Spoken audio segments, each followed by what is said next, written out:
Hi guys, tonight we begin by stepping into the echoing stone corridors of a medieval castle. The torches flicker along the walls, and you can almost hear the faint whistle of the wind sneaking through cracks in the heavy wooden doors. It's the kind of setting that looks romantic when you visit as a tourist, but if you had to actually live here, especially on a winter's night, you would probably regret it before the first hour passed. The reality is simple. Castles were freezing. And if you had to sleep inside one, without central heating, insulated windows, or even a decent mattress by modern standards, you'd discover quickly that your biggest enemy wasn't rival knights, it was the cold. You probably won't survive this, at least not without a few tricks. So, before you get comfortable, take a moment to like the video and subscribe, but only if you genuinely enjoy what I do here. And if you're listening right now, post your location and the local time in the comments. I love seeing where in the world people are tuning in from. Now, dim the lights, let your breathing slow, and imagine yourself preparing for bed in a medieval stronghold. You trudge across the flagstone floor of a great chamber, boots scraping against surfaces worn smooth by centuries of feet. The cold bites at your skin even though you're fully dressed. The stone walls don't simply resist warmth, they swallow it whole. Historians often describe castles as marvels of defense, but rarely as marvels of comfort. And here's the blunt truth.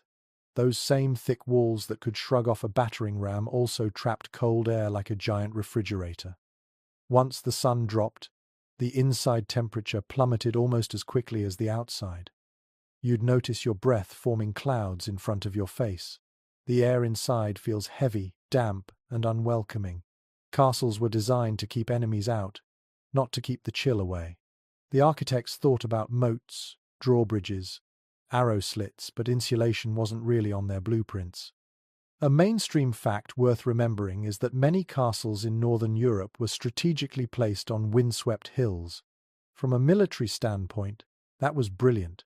You could see invaders coming, and the slopes gave you a defensive advantage. But from the perspective of someone trying to get some sleep, it was a curse. Wind scoured every surface and forced icy drafts through gaps in shutters and under doors. You couldn't ask for a worse sleeping environment if you tried. You might think the fireplaces would save you, but no. Even a roaring fire in the great hall barely warmed the immediate circle around it, and the further you moved from the flames, the colder it became. By the time you shuffled toward your bedchamber, the temperature could feel more like a cellar than a living space. Now here's a quirky tidbit. In some records from the late medieval period, travelers wrote about the shock of frost forming inside the bedrooms of castles. Imagine waking up with icicles hanging from your bed curtains, or discovering the wash basin frozen solid. Chroniclers treated this as almost normal, not worth more than a passing mention. If your chamber didn't grow a thin layer of rime on the walls in January, it meant you were in the minority. And yet, despite this, people survived. Somehow, they figured out ways to keep their bodies from becoming popsicles. Part of that survival instinct involved ritual. As night fell, entire households followed patterns meant to trap whatever warmth they could. The castle might be vast, but the focus was always on shrinking the living space at night. Fires were banked, beds were arranged with curtains, clothes were layered until mobility was a secondary concern, and everyone hoped the draft wouldn't be too cruel. You picture yourself walking into a medieval bedchamber. The bed itself is an impressive piece of carpentry, raised high above the floor. That wasn't for style, it was a strategy to escape the coldest layer of air, which always sinks. Even so, the stone radiates chill upward, and your body feels it the moment you climb under the covers. Historians still argue whether castles truly became more comfortable as centuries passed, or whether the myths of cozy, noble life were exaggerated by later storytellers. Some suggest that tapestries and thick draperies genuinely transformed rooms into warmer spaces, while others insist that the cold always won, no matter how much fabric you hung on the walls. The truth probably lies in the middle. Things improved somewhat, but never to the level of real comfort. You lie back in this imagined bed, the wooden frame creaking as straw-stuffed bedding rustles beneath you. Outside, The wind moans against the battlements. The only light is from a small oil lamp guttering near the bedside, and even that feels like it struggles to stay alive. Your toes already begin to ache with the sharp cold, even though you're still wrapped in your daytime clothes. And then the sounds of a castle night filter in. The distant echo of boots on stone as a guard changes watch, the creak of rafters under frost, a dog barking faintly in the courtyard, its voice muffled by the thickness of the walls. You might even hear the drip of water freezing somewhere nearby. None of it helps you feel warmer. Instead, it reminds you that the world outside is unforgiving. It's tempting to imagine the nobility snuggled in perfect comfort, while peasants froze in their cottages. But here's the funny thing. Sometimes the peasants had it better. Their homes, built of wood and daub, might trap heat from the hearth more efficiently than the vast, cavernous chambers of a lord's keep. A single fire in a small hut could keep an entire family decently warm. Meanwhile, you, a noble in a castle, could shiver in a stone box so large that even 5 roaring fireplaces wouldn't make a dent. That irony wasn't lost on contemporaries. A few surviving letters from clerics and noble visitors remark on the difficulty of getting restful sleep in castles during the winter. They describe the beds as grand but the nights as bitter. Some even advised travellers to pack extra cloaks, not for show but for survival. As you continue picturing yourself lying there, you begin to appreciate the ingenuity it must have taken just to get through the night.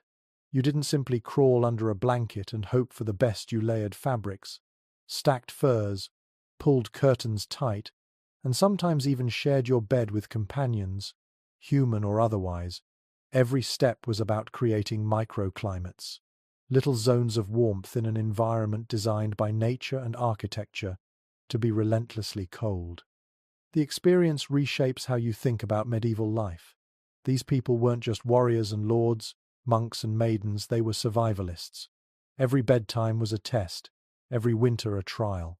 And sleep, which we now consider an effortless luxury, had to be engineered carefully, with rituals passed down across generations. Imagine how grateful you'd feel for every flicker of warmth, the sudden comfort of a dog pressed against your feet, the thrill of hot stones placed near your bedding, the tiny victory of keeping frost off your beard through the night. These moments would stick with you far more vividly than any banquet or hunt. Survival was memorable. So tonight, as you lie in your modern bed with your central heating humming softly, you can spare a thought for those who once lay shivering in stone chambers. Their nights were long, their mornings bitter, and yet they endured.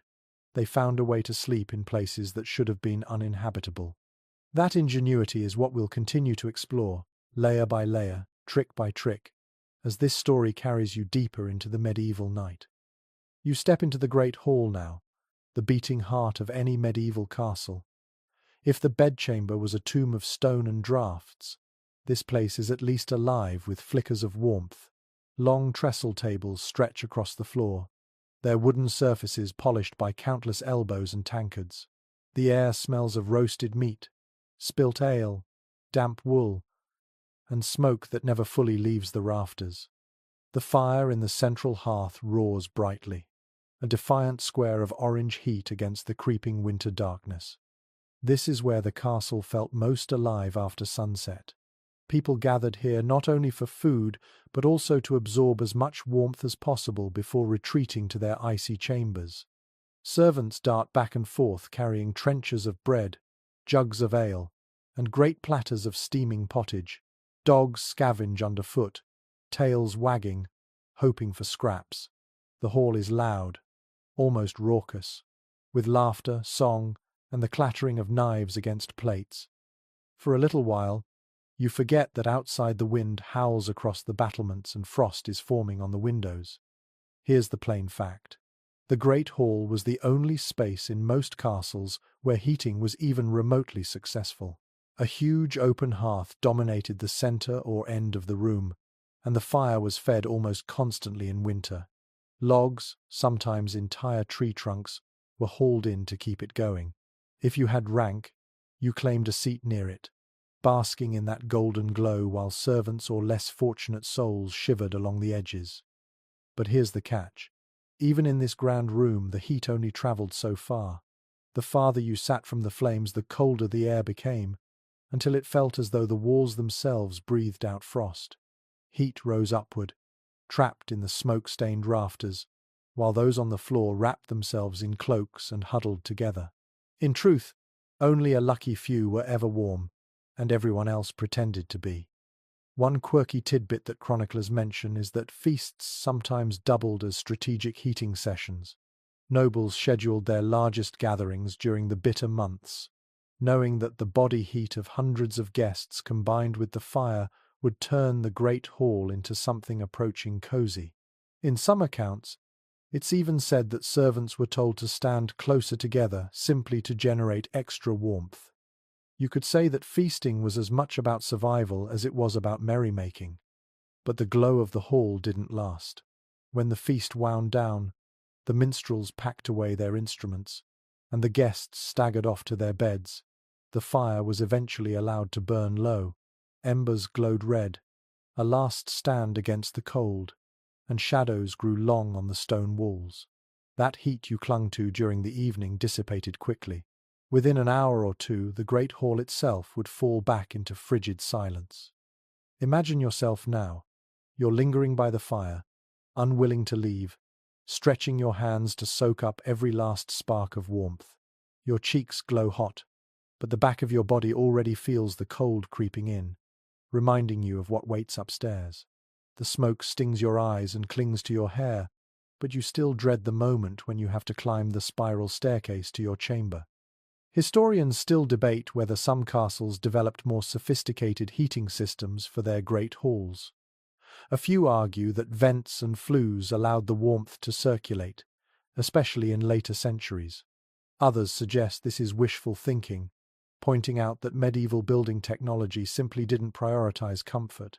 The consensus leans toward the harsher truth. The great hall was warm only in the immediate vicinity of the fire and nowhere else. Even the acoustics reminded you that this wasn't a cozy lodge but a cavernous chamber of power. Every laugh echoed, every footstep amplified, until the soundscape itself seemed too large, too cold. And when the hall emptied, the silence became oppressive, like sitting in the belly of a sleeping giant. One of the most telling images is the transition itself, the walk from the great hall to your bedchamber. Picture leaving the golden firelight, stepping into a narrow passage lit by a single torch. The draft hits you instantly, a knife of cold air rushing through arrow slits and unsealed doorways. Your breath fogs again. The warmth you just carried in your bones drains away as though the castle itself is feeding on it. That shift, from one room of temporary comfort to the endless chill beyond, defined medieval nights. Sometimes, nobles lingered so long in the great hall that they practically slept there. A high-backed bench pulled close to the hearth could serve as a makeshift bed, and servants or guards often collapsed near the embers rather than face their chambers. To sleep near the fire was to risk sparks, smoke, and restless noise, but compared to the icy stone above, it was still tempting. Another curious note from the records. Travellers often complained more about the journey from the great hall to the sleeping quarters than the sleep itself. That brief exposure, moving from warmth into cold, was described as a shock to the body. People spoke of shivers lasting all night because of that walk. It's as if the castle itself punished you for daring to think you might be comfortable. The fading glow of the hall was psychological too. You knew that once you left it behind, the night would be long and merciless. The great hall was not just a room, it was a ritual, a gathering of warmth before surrendering to the cold. Every torch put out, every cup drained, was another step toward a shivering ordeal in bed. Even in the flicker of candlelight, you sense how temporary comfort really was. The fire that once roared now whispers faintly, sparks popping and dying. A servant pokes at it half-heartedly, then gives up, leaving the embers to fade. The sound of laughter and feasting is gone, replaced by the quiet groans of the castle settling into the night. And so you turn, reluctantly, to climb that staircase, cloak wrapped tightly around you, the memory of warmth fading with each step. The glow of the great hall lingers in your mind like a dream you wish could last. But already your toes numb, your fingers sting, and you realize the rest of the night will be a fight for heat. That fleeting glow is what kept people sane, the ritual of gathering, feasting, and basking in firelight before the cold reclaimed its territory. Without the great hall, the castle would have been unbearable. With it, people at least had a chance to remember what warmth felt like, if only for a few hours. You climb higher into the keep now, away from the fading glow of the great hall, and the air changes immediately. The warmth of the fire is gone, replaced by a damp cold that clings to your bones. The walls are thick, thicker than anything you've seen in modern houses, sometimes 12 feet of stone separating you from the outside world. At first, that sounds like protection. But here's the irony. Those very walls that stopped arrows and siege engines also trapped the chill inside. If you've ever stepped into a basement in winter, you know the sensation. The stone holds the temperature like a memory, radiating cold even when the outside air warms briefly. Medieval builders understood strength and permanence, but not comfort, and so the walls became paradoxical. Fortresses against men, but not against the weather.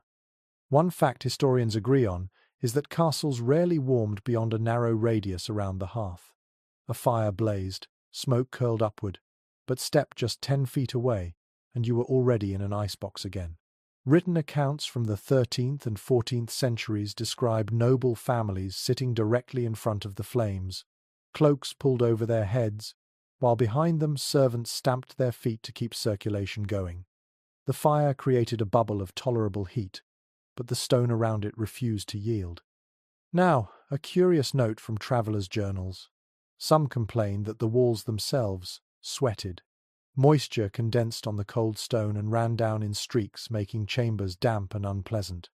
Imagine lying in bed and hearing tiny drips hitting the floor beside you all night long. Not exactly the lullaby you wanted. In some seasons, moss even grew on the interior surfaces. So yes, you lived inside a castle, but at times it resembled more of a cave. Modern scholars still wrestle with the question of whether tapestries and hangings really made much difference. We picture grand walls lined with richly woven cloth, but did those thick fabrics truly insulate the room, or did they merely decorate? Some researchers argue they cut drafts noticeably, creating pockets of warmth behind the drapery. Others think this was exaggerated in later romanticized depictions, pointing out that even the richest cloth couldn't compete with freezing air filtering through unglazed windows and door cracks. The debate lingers, unresolved, but it tells you one thing clearly. People were desperate enough to try almost anything. So picture it now. You enter a bedchamber in late January. The fire in the hearth is small, perhaps already guttering. The walls rise like cliffs around you, their surface slick with condensation. Even wrapped in layers of wool, you shiver. The bed stands proud in the center, heavy curtains drawn around it. Behind those curtains, the air might be a few degrees warmer, a little cocoon carved out of the cold, but outside them, the chamber feels like a stone tomb. The psychological effect was just as severe. People wrote about dreading the cold more than hunger or even illness. At least hunger and illness passed eventually. The cold was relentless every single night of the winter season. When you lived in a castle, you couldn't escape it. That sense of imprisonment in your own home left its mark. You imagine lying there, pulling the coverlet tight, listening to the hiss of wind sneaking through arrow slits. Your ears burn with cold, your fingers stiffen. Even your dreams, when they come, are haunted by images of ice and fire. The stone walls surround you not like a protective shield, but like a refrigerator that never switches off. And here's where your perspective shifts. Castles weren't glamorous in daily life. They were survival machines, yes, but they made you pay a price for that protection. Comfort was sacrificed for security. And every winter's night reminded you that stone might keep you safe from arrows, but it would never keep you warm. The more you think about it, the clearer it becomes. Sleeping in a medieval castle was less about resting peacefully and more about staging a small war against the environment. The enemy was invisible but merciless. And the battlefield was always the same. Your chamber, your bed, your body. You shuffle across the chamber floor, and instead of carpets or polished wood, your boots crunch against something far humbler, rushes strewn across the stone. These weren't just decoration. They were a practical attempt to soften the cold underfoot, soak up spills, and, most importantly, act as a crude form of insulation. Documents from the later Middle Ages describe how households renewed the rushes a few times each year, layering them thick in noble halls and chambers. When freshly laid, they smelled faintly of the outdoors, grassy, earthy, almost pleasant. For a little while, you might feel as though a part of summer had been carried inside. The plants added padding, muffled footsteps, and helped hold in what little warmth could be trapped near the ground. But the charm didn't last. Over time, the rushes grew foul. Food scraps, spilled ale, and stray bones from the feast lodged themselves within. Mice and insects treated the floor as their playground. If you're picturing a cozy, natural carpet, think again. By the end of winter, the rushes could be so filthy that one French moralist complained it was like sleeping in a midden. What strikes you as fascinating is how these rushes worked double duty. Yes, they trapped a thin layer of warmth, but they also absorbed moisture from the damp stone. In a castle where condensation dripped constantly from the walls, this mattered. Otherwise, every step would have been across slick stone and puddles of freezing water. A peculiar aside appears in some English household accounts. Herbs such as lavender, rosemary, or meadowsweet were sometimes sprinkled among the rushes. The idea was partly practical. Strong-smelling plants disguised odors from rotting scraps, but it also provided a whiff of comfort in rooms otherwise thick with smoke and damp. Imagine settling into bed and catching a faint note of lavender beneath the overwhelming scent of wet wool and wood smoke. It wouldn't make you warmer, but it might make the night a little more bearable. There's an ongoing debate among architectural historians about just how effective these rushes really were. Some argue they genuinely provided warmth by creating an insulating mat between human feet and icy stone. Others dismiss them as largely symbolic gestures of order and cleanliness, pointing out that most of the heat loss came from walls and ceilings anyway. The evidence is patchy, and so the question lingers. Were the rushes a true medieval technology of warmth, or simply a messy habit disguised as tradition? You picture yourself now, lying in bed while a servant finishes scattering new rushes across the chamber. They crunch softly underfoot, releasing faint aromas as they're trampled down. For a fleeting moment, the room feels cleaner, almost civilized, but you know that by morning, the rushes will already have absorbed the dampness, and the cycle of decay will begin again. Think of the sensory overload of such a bedroom. Beneath your sheets you might feel the comfort of wool or fur, but rising around you is the musty smell of old rushes, the sharp tang of herbs, and the omnipresent smoke clinging to your clothes. The floor rustles as mice scurry in search of crumbs. Every detail reminds you that survival, not luxury, defined your sleep. Yet there's a kind of ingenuity in it too. These people used the simplest materials, plants gathered from riverbanks and fields, and turned them into tools for enduring the long winter. They didn't think in terms of carpets or insulation. They thought in terms of whatever could keep the chill a fraction further away. So as you rest your head in this imagined chamber, you realize that even the floor beneath you was part of the nightly battle against the cold. Stone was the enemy, rushes were the fragile shield. And every morning began with the question, how long until these too betrayed you with dampness and decay? You sit on the edge of the bed now, running your fingers across the layers of cloth piled high. If there was one medieval survival secret against the night chill, it was fabric. Wool, linen, and fur became the weapons of choice, wrapped and layered until you resembled a cocoon rather than a sleeper. Records from household inventories make it clear just how central textiles were to medieval life. Linen sheets were considered the baseline, smooth and cool against the skin, though far less insulating than what came on top. Over that came thick woolen blankets, heavy enough that some people compared them to the weight of a hound. And if you had the wealth, you added fur coverlets, fox, sable, or even bear. Nobles invested fortunes into such bedding not only for show, but because without it, winter nights could be lethal. But there's an amusing observation buried in the sources. Servants sometimes joked that their masters couldn't move once they were tucked in.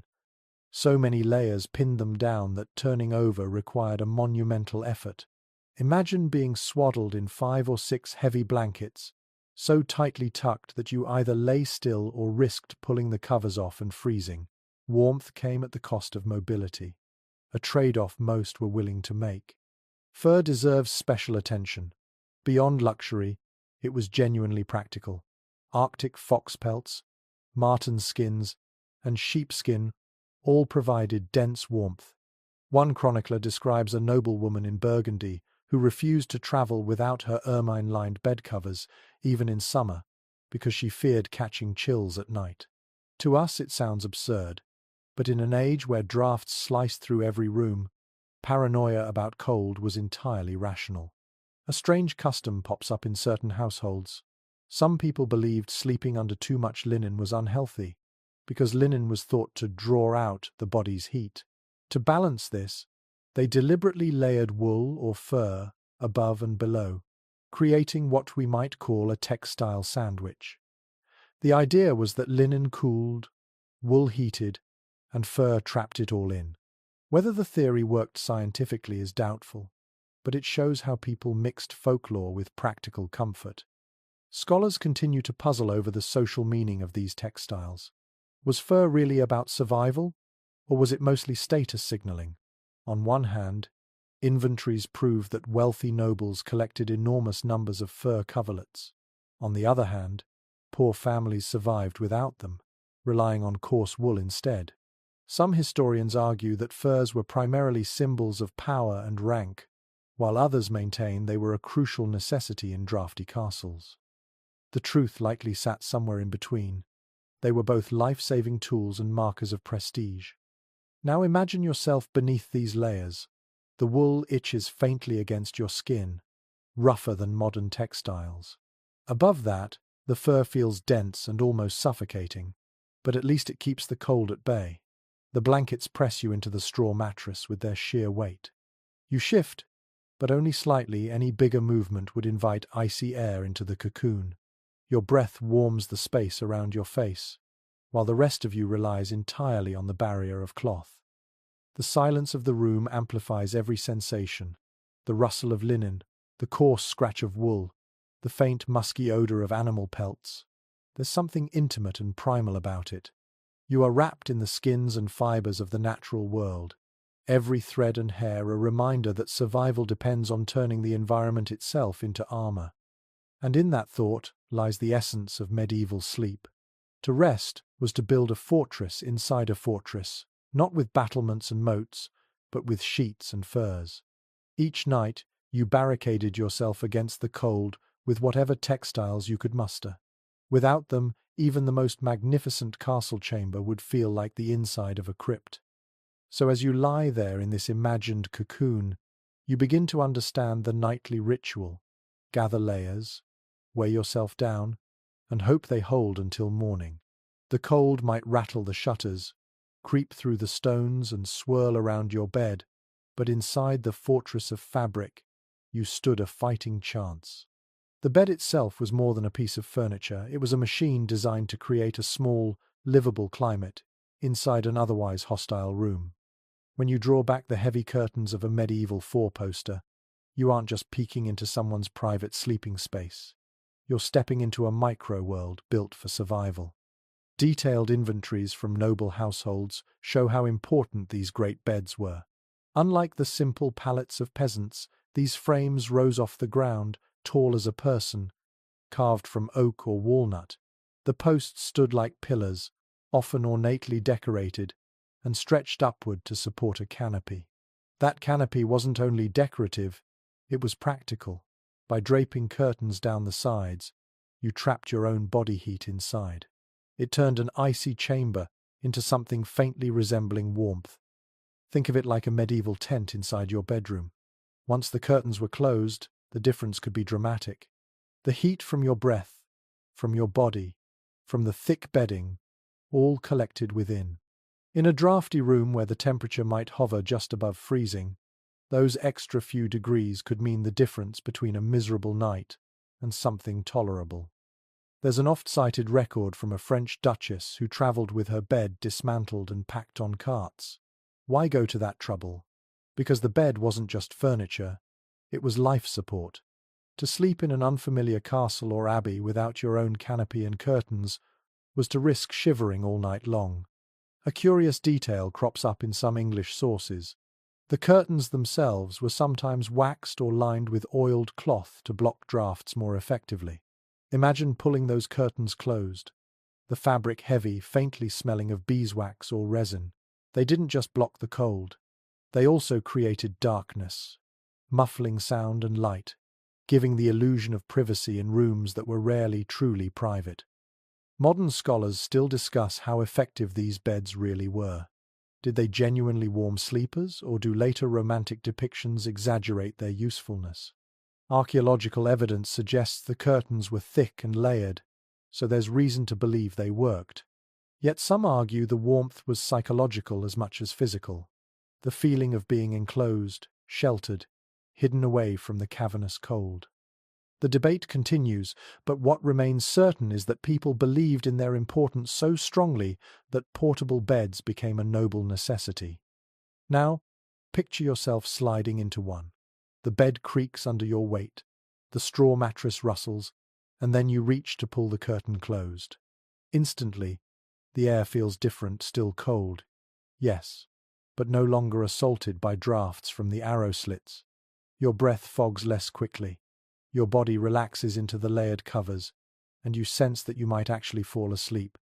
The curtain muffles the faint drip of water from the walls, the distant cough of a servant in the hallway, even the bark of a dog outside. Inside, it smells of fabric and fur, faintly musky but comforting. You hear only the rustle of your blankets when you shift. The chamber beyond may be vast and inhospitable, but here, in your bed, you've carved out a pocket of life against the elements. It wasn't foolproof. Some nights, the curtains froze stiff where condensation collected. Other nights, the smoke from the hearth drifted inside, choking you awake. But for most nobles, the four-poster canopy bed represented the best defense available against the nightly siege of cold. And this is where you realize the ingenuity of medieval people wasn't in grand inventions but in small, clever adaptations. No central heating? Then build a private climate bubble. No insulation? Then hang thick curtains and seal yourself in. Every night was a negotiation with the cold, and the canopy bed was the closest thing to a truce. Imagine lying there now, your eyelids heavy, the world beyond the curtain fading into silence. The chamber is still cold, the castle still drafty, but you've made a space where survival feels possible. You drift towards sleep not because the night has grown warmer, but because you've managed, through fabric and wood, to outwit it just enough. Beneath all those blankets and curtains, the foundation of your night's rest was still the mattress itself.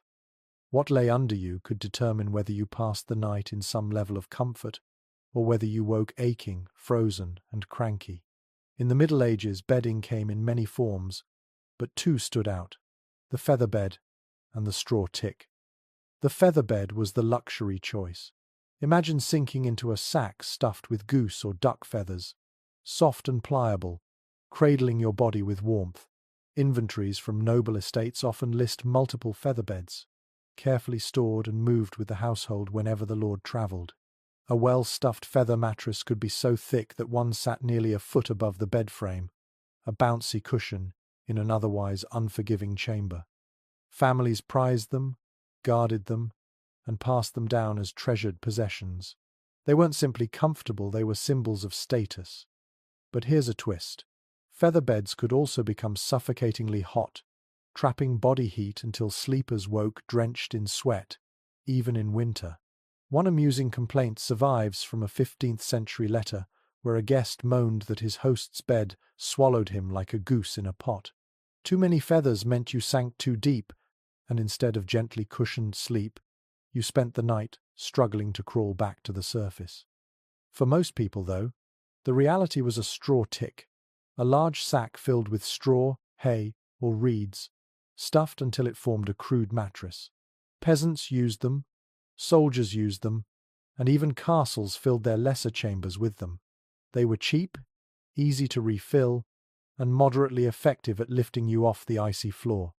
But straw came with its own curses. It flattened quickly, poked through the cloth, and often harbored fleas. Households had to beat the bed regularly, literally whacking and shaking the straw sack to fluff it up and drive out vermin. By morning, your body might itch from straw scratches, but at least you'd survived the night. Contemporary sources note a strange detail. Some people mixed herbs into the straw, not only to sweeten the smell, but also to ward off pests. Lavender, mint, or pennyroyal might be tossed in, leaving a faint fragrance that masked the sour odor of damp hay. If you've ever slept on a straw-stuffed mattress, you know the smell never quite leaves. It lingers, earthy and musty, seeping into clothes and hair. Researchers still debate just how common featherbeds really were. Some argue they were rare luxuries reserved for the very top tier of society. Others point to records showing middling households owning at least one featherbed, suggesting they were more widespread than assumed.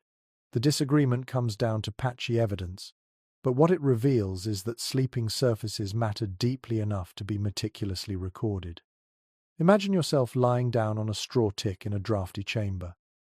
The sack rustles beneath you, uneven lumps pressing against your back. Each shift releases a puff of grassy scent, mixed with the faint sharpness of herbs. You hear the tiny scurry of mice somewhere within the rushes on the floor, and you wonder if they'll pay you a visit. The blankets above press heavy, but the straw below reminds you that comfort, in this age, was never guaranteed. Now picture the alternative: a feather bed in a noble room. You sink deep into the softness, your body embraced by down. It feels heavenly until the warmth grows stifling, the feathers shift, and you roll into a hollow that cradles you a little too tightly. You push at the blankets, searching for fresh air, but the curtains trap everything in. You fall back asleep anyway, knowing this discomfort is still 1,000 times better than straw. The choice between straw and feathers mirrored the medieval social ladder. To lie on feathers was to belong to the privileged. To lie on straw was to accept necessity. Both, however, were responses to the same challenge: keeping the body alive in cold, unforgiving stone chambers. And so, as you drift off in your imagined bed tonight, you realize that medieval sleepers were never passive. Every mattress, whether humble or grand, represented effort, adaptation, and a small victory over the cold. You didn't just collapse into bed, you made a strategic decision: sink into feathers or endure straw, all in the hope of surviving until dawn. Even the most carefully built bed with its curtains, feather mattresses, and heaps of blankets couldn't always guarantee survival on its own. What made the difference on the coldest nights wasn't furniture, it was company. Sleeping alone in a stone chamber meant your body heat simply bled into the walls. Sleeping beside others meant warmth multiplied, bodies acting like radiators pressed together in the dark. Noble families understood this, though they rarely admitted it openly. Servants often slept in adjoining rooms or even on pallets at the foot of the master's bed. The arrangement wasn't only about service or security, it was also practical. More people in a space meant higher temperatures, even if only by a few precious degrees. You might not notice the warmth at first, but come midnight, when frost gathered on the inside of the shutters, every extra body counted. Accounts from medieval monasteries reveal that monks slept in long rows, their cots or straw beds side by side in drafty dormitories. The reasoning wasn't solely communal discipline, it was also survival. In those crowded quarters, body heat created a layer of insulation, however thin. The same principle applied in barracks, where soldiers huddled in rows, cloaks pulled tight, trusting that together they'd resist the chill better than alone. A curious anecdote comes from a 14th century English manor. One nobleman's will specifically ordered that his favourite squire be granted a place near his lord's chamber fire at night. Scholars interpret this not only as a mark of favour, but as an admission that the warmth of companionship was as valuable as inheritance. To be invited to share a bed or chamber was not merely intimacy, it was a privilege of warmth. There was, of course, another layer to the practice. Animals. Dogs in particular became literal heaters. The phrase, a three-dog night, may come from much later folklore, but the idea is rooted in reality. Medieval people often allowed hounds into the bed, not only for companionship, but because the animals radiated heat. A couple of large mastiffs curled at your feet might mean the difference between numb toes and comfort. Travellers even recorded that in some inns, guests slept packed together with dogs, goats, or even sheep beside them. The smell was intense, but warmth trumped fragrance. Scholarly debate continues over just how socially acceptable bed-sharing was among nobles. Some argue it was routine lords with trusted companions, ladies with maids, travellers with strangers. Others insist that among the elite, such intimacy was limited and carefully controlled, with servants relegated to nearby pallets rather than inside the bed itself. What is clear, however, is that in lower classes, bed-sharing was normal. Families piled together, parents, children, and often grandparents, forming a tangle of limbs under a single heap of blankets. Privacy meant little when survival was at stake. Imagine now that you lie in such a bed, not alone but pressed shoulder to shoulder with others. The first few minutes feel awkward. Elbows poke, someone coughs, a blanket slips. But soon the warmth builds, a shared cocoon of body heat. You feel the dog's weight against your feet, hear the soft breathing of your companions, and slowly your muscles unclench. The castle may howl with wind, but inside this cluster, you almost believe in comfort. Of course, this came with drawbacks. Fleas and lice spread easily, and whispers in the dark carried secrets. But when you weighed those irritations against the risk of shivering through a sleepless night, the choice was simple. You chose warmth over dignity, companionship over solitude. To modern minds, the thought of sharing a bed with servants, siblings, or animals may feel uncomfortable, but for the medieval sleeper, it was survival strategy, passed down and accepted as common sense. In a world of stone and frost, every extra body was a blessing. So as you pull your own blanket tighter tonight, think of those long-ago sleepers who faced the same cold but had fewer defenses. Their solution was simple: share what warmth you had, and hope the night would be merciful. Imagine blowing out your candle and settling under the covers. It isn't just the blankets or the bed curtains that keep you alive tonight, it's also what you're wearing. Unlike the modern custom of slipping into pajamas or even nothing at all, medieval people often went to sleep nearly as bundled up as they were by day. Clothing itself became part of the insulation system. Household accounts and surviving garments show that the staple bedtime attire was the nightshirt, a long, loose linen garment resembling an oversized tunic. Linen might not sound warm to you, but it was the practical choice. Easy to launder compared to wool, relatively smooth against the skin, and breathable. Over that, you might throw on an extra wool tunic or even a cloak, depending on the severity of the cold. To medieval minds, the more layers, the better. But one detail stands out: the nightcap, or coif. These were small cloth caps tied under the chin or simply pulled snugly over the head. Why such an emphasis on covering the skull? Because it was widely believed, quite sensibly, that most body heat escaped through the head. A medieval sleeper without a coif was like a knight without armor, dangerously exposed. Illuminated manuscripts even show figures tucked into bed with their heads neatly wrapped, looking more like they're ready for travel than for dreams. The nightshirt itself could vary in length. Poor families wore what they had, often their under-tunic repurposed for sleeping. Wealthier nobles commissioned nightwear embroidered with fine thread or edged in fur. Some ladies even had sleeping hoods that trailed with ribbons, though one suspects those were impractical in reality. Whatever the style, the principle was clear: cover everything you could. A curious note from a 15th century medical text recommends that sleepers bind their feet in linen or wool against the night air. This wasn't mere fashion, it was early recognition that extremities froze first. People wrapped their toes, ankles, and even hands in strips of cloth before bed, creating makeshift socks and mittens. You can almost feel it. Your hands swaddled, your feet cocooned, every inch of skin shielded from the relentless cold. But what about debate? Scholars remain divided over how widely specialized sleep clothing existed, as opposed to simply reusing daytime garments. Some argue that for peasants, there was no such thing as nightwear. People simply collapsed in whatever they wore during the day.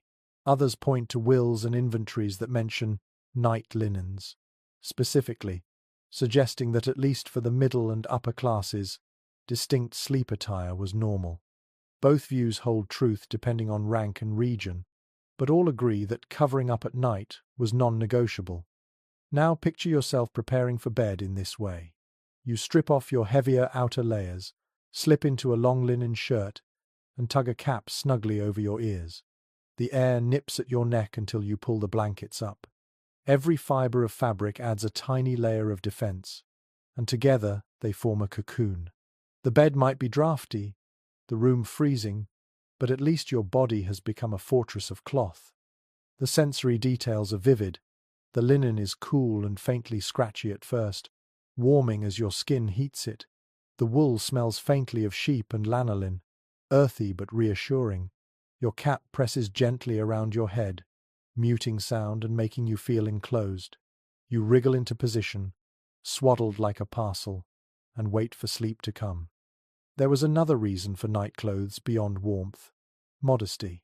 In a world where sharing was common, being half-dressed or naked was unacceptable.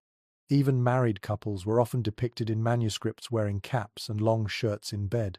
It wasn't just about surviving the night, it was about propriety. And so, whether you were a lord, a lady, a servant, or a soldier, your nightshirt and coif served a social function as much as a practical one. Think of the rhythm of such nights. The ritual of dressing not down but up, layering more cloth, tying knots, and smoothing wrinkles before extinguishing the light. In our modern sense, nightwear is associated with relaxation. For the medieval sleeper, it was armor against the elements. So, as you tug your own blanket tonight, think of those long-ago figures who climbed into bed looking more like travelers than dreamers, bundled in linen and wool, heads wrapped tightly against the dark. Their sleep was not effortless. It was engineered, stitch by stitch, layer by layer, against the endless siege of cold stone. Picture the moment before you slip under the covers. A servant steps forward carrying a long-handled pan, its brass surface glowing faintly in the firelight. Inside, hot coals crackle and hiss, filling the chamber with the smell of ash and heated metal. This curious object was the medieval warming pan, a tool as simple as it was ingenious, because who wanted to crawl into sheets that felt like blocks of ice? The ritual went like this. The servant slid the pan back and forth between the bedclothes, the coals inside radiating heat through tiny perforations. The sheets above puffed with smoke, and the air filled with the faint tang of burning wood. For a few minutes, the bed transformed from a frozen slab into something almost inviting. Without this step, you might lie shivering for an hour before your own body heat finally softened the chill. Surviving inventories from noble households list warming pans alongside candlesticks and chamber pots, ordinary tools of nightly life. They weren't rare, they were expected. By the late Middle Ages, wealthy homes across Europe treated them as essential in winter.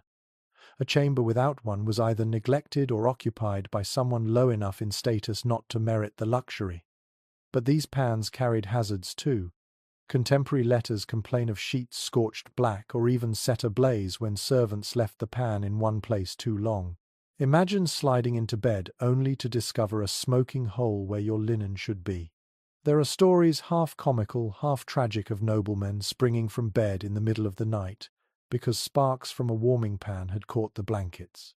In a wooden-roofed chamber full of dry rushes, such accidents were no small matter. One particularly odd account from Italy describes sprinkling aromatic herbs directly onto the coals before warming the bed. The smoke left behind was thought to purify the air and ward off disease. You can almost smell it now. Lavender and rosemary mingling with the sharp tang of embers, clinging to the fabric as you finally climbed beneath it. The belief combined practicality with superstition, a nightly battle against both cold and invisible illnesses. Specialists in medieval domestic life still discuss how widespread warming pans truly were. Some argue they were confined mainly to high-status households, too expensive and risky for common folk. Others counter that simpler versions, such as clay pots filled with embers wrapped in cloth, were common among middling families. The truth is elusive, because such humble items rarely survived. What's clear, however, is that some method of preheating the bed existed across society, even if the form varied. Now imagine yourself watching the process in your chamber. The servant draws the pan steadily across the sheets, steam rising faintly as dampness evaporates. When the pan is withdrawn, the air under the covers is unexpectedly warm, almost startling after the bitter cold of the room. You slide inside quickly, trying to trap that heat before it escapes. For a few minutes, the cocoon feels blissful, as if you've stolen a pocket of summer in the heart of winter. But it doesn't last. The warmth fades rapidly, replaced once more by the relentless chill of the castle walls. The trick was never about keeping you comfortable all night. It was about making the first moments of sleep bearable. Once your body relaxed, once exhaustion overcame the shivering, you were more likely to drift into slumber and let your own heat do the rest. The warming pan was a symbol of compromise, never enough to solve the cold entirely, but enough to buy you a start. In a way, it was like striking a bargain with the night. Give me a few minutes of comfort, and I'll endure the rest. As you imagine yourself lying there, drifting off with the faint scent of embers still clinging to your sheets, you realize just how ritualized medieval sleep really was. Every evening involved a choreography of tools, garments, and gestures. The warming pan wasn't a luxury for show, it was part of the survival kit, and without it, many nights would have begun in misery rather than rest. You stir in your imagined bed, tugging the heavy blankets closer, when suddenly you feel a weight press against your legs. A warm, solid shape curls into the crook of your knees, sighs contentedly, and settles down for the night. It isn't another person, it's a dog, or perhaps two, maybe even three, if you were lucky. The practice of letting animals share the bed was far from unusual. Dogs especially were not just guardians of property or hunting companions, they were heaters. Their thick coats radiated warmth, and their loyalty meant they would stay near their masters through the long hours of the dark. A castle chamber that felt like an ice cave could become significantly more bearable with a few hounds snuggled up at your feet. Wills and household records from the later Middle Ages occasionally mention small lapdogs gifted to noble women, not only for companionship but for warmth in bed. These comfort dogs, as we might call them now, were pampered creatures, brushed and perfumed, but their most important role was to chase away the chill of winter nights. Larger breeds, meanwhile, stretched out like furry logs across the bottom of the bed, protecting toes from frostbite. There is even a curious reference from Scandinavia describing how travellers in winter inns often requested to sleep in stalls with animals rather than in the unheated guest rooms. Horses, cattle, and sheep produced so much heat that sleeping near them was preferable to a lonely bed in stone. Imagine drifting off to the steady breathing of a cow beside you, the air heavy with the smell of hay, but your body warmed by the sheer heat of its bulk. Not glamorous, but effective. Dogs, however, carried a special intimacy. A medieval proverb in French claims that a faithful dog keeps the frost away from his master's heart. It's both literal and poetic. The animal's warmth sustained the body, while its presence soothed the spirit in lonely, draughty castles. Scholars remain divided on how universal this practice was. Some maintain that allowing animals in noble beds was frowned upon in formal households, relegated to private indulgence rather than open custom. Others argue the evidence suggests it was widespread, especially in rural or frontier castles, where survival mattered more than etiquette. The debate circles around whether the image of a lady sleeping with a lapdog is romantic exaggeration or practical truth. Now picture the scene vividly. You lie swaddled in your linen nightshirt and wool blankets, the curtains of the bed drawn tight. Outside, the wind shrieks along the battlements. Your toes ache with cold until, suddenly, you feel the warmth of a hound pressed against them. Its fur is coarse, its body solid, and though it carries the scent of the hunt and the outdoors, you welcome it without hesitation. Another dog curls at your side, and soon you are cocooned not just in cloth but in living heat. The chamber may still be icy, but inside the bed, the world is transformed. Of course, this came with inconveniences. Dogs shed hair, dragged in dirt, and sometimes gnawed on bones hidden under the covers. Insects travelled with them, spreading to their human companions. And yet the trade-off was worth it. Better fleas than frostbite, better a dirty blanket than a night without sleep. The sensory mix is unforgettable. The earthy smell of dog fur, the faint smoke clinging to your clothes, the heavy press of blankets, and underneath it all the steady rhythm of another creature's breathing. It's no wonder people spoke of their animals with affection bordering on reverence.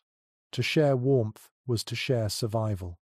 The image of the three-dog night, though a phrase coined much later, captures the essence of medieval sleeping habits. One dog meant manageable cold, two meant serious chill, three meant the night was so bitter that even nobles stacked every possible source of heat into the bed. So, as you lie there in your own bed tonight, think of how extraordinary it must have felt for people in castles isolated by stone, assaulted by draughts, surrounded by darkness, to draw strength and comfort from the simple loyalty of an animal curled by their side. In that small exchange of warmth, human and dog kept each other alive through countless winter nights. Pull the curtains back for a moment and step outside the noble chamber in your imagination. Across the courtyard, in the shadowed servants' quarters, another world of sleep unfolds. The contrast between peasant and noble slumber was stark, and yet the outcome, survival through bitter nights, was the same goal. Who, then, truly slept warmer? The answer might surprise you. Nobles had grandeur, featherbeds, fur coverlets, warming pans, and thick canopies. But grandeur did not always mean comfort. Their bedchambers were cavernous, built for display as much as for rest, and all that space made them impossible to heat. Even with roaring fireplaces, the stone swallowed warmth like a sponge. So a lord might lie on heaps of down and fur, yet still breathe air that froze into mist before his eyes. Meanwhile, peasants lived in humbler houses of timber and daub, small enough that a single hearth warmed the entire interior. A thatched roof, thick with straw, acted as insulation. Families huddled together, often with animals stabled at one end of the room, and the combined heat kept the air far more tolerable than in a draughty keep. A visitor to a 14th-century English village wrote with mild astonishment that, though the huts were mean, they held warmth far better than the Lord's Tower. And yet status determined more than comfort. Nobles had access to finer materials, wool of high quality, imported furs, linen that softened with washing. Peasants made do with coarse woolen blankets, patched until they thinned, or sheepskins cured roughly in smokehouses. Their bedding smelled strongly of lanolin and hearth smoke, and though it insulated well, it never looked or felt luxurious. One curious note from manorial records shows that peasants sometimes slept directly on benches near the fire, their children curled in their laps. They risked sparks and smoke, but the closeness to the hearth guaranteed warmth. In contrast, the noble's bedchamber, separated from the great hall, often lacked that immediate heat. Comfort was thus unevenly distributed, not always in the way you'd expect. Researchers today still puzzle over the real hierarchy of warmth. Did wealth automatically buy you better sleep? Or did peasants, in their cramped but snug cottages, manage to endure the winter nights more easily? Evidence points both ways. Some scholars argue that nobles' sheer volume of textiles kept them superior. Others insist the smaller, communal spaces of the lower classes offered practical warmth that the aristocracy's grandeur could not match. The discussion remains unresolved, highlighting how much sleep itself mirrored social divisions. Imagine now the two scenes side by side. In the castle, a nobleman shifts beneath heavy layers, his breath curling white, the vast room echoing with every gust of wind against the shutters. Down in the village, a peasant family squeezes onto a straw mattress before the hearth, children nestled like kittens, the smell of animals drifting from the stall nearby. One bed is ornate and stiffly formal, the other crowded and earthy. But which body wakes warmer? The question lingers, and perhaps no one answer fits all cases. Still, both noble and peasant shared one truth. They adapted. Survival in the medieval night was not about absolute comfort, but about learning to live with hardship, reshaping homes and habits until rest became possible.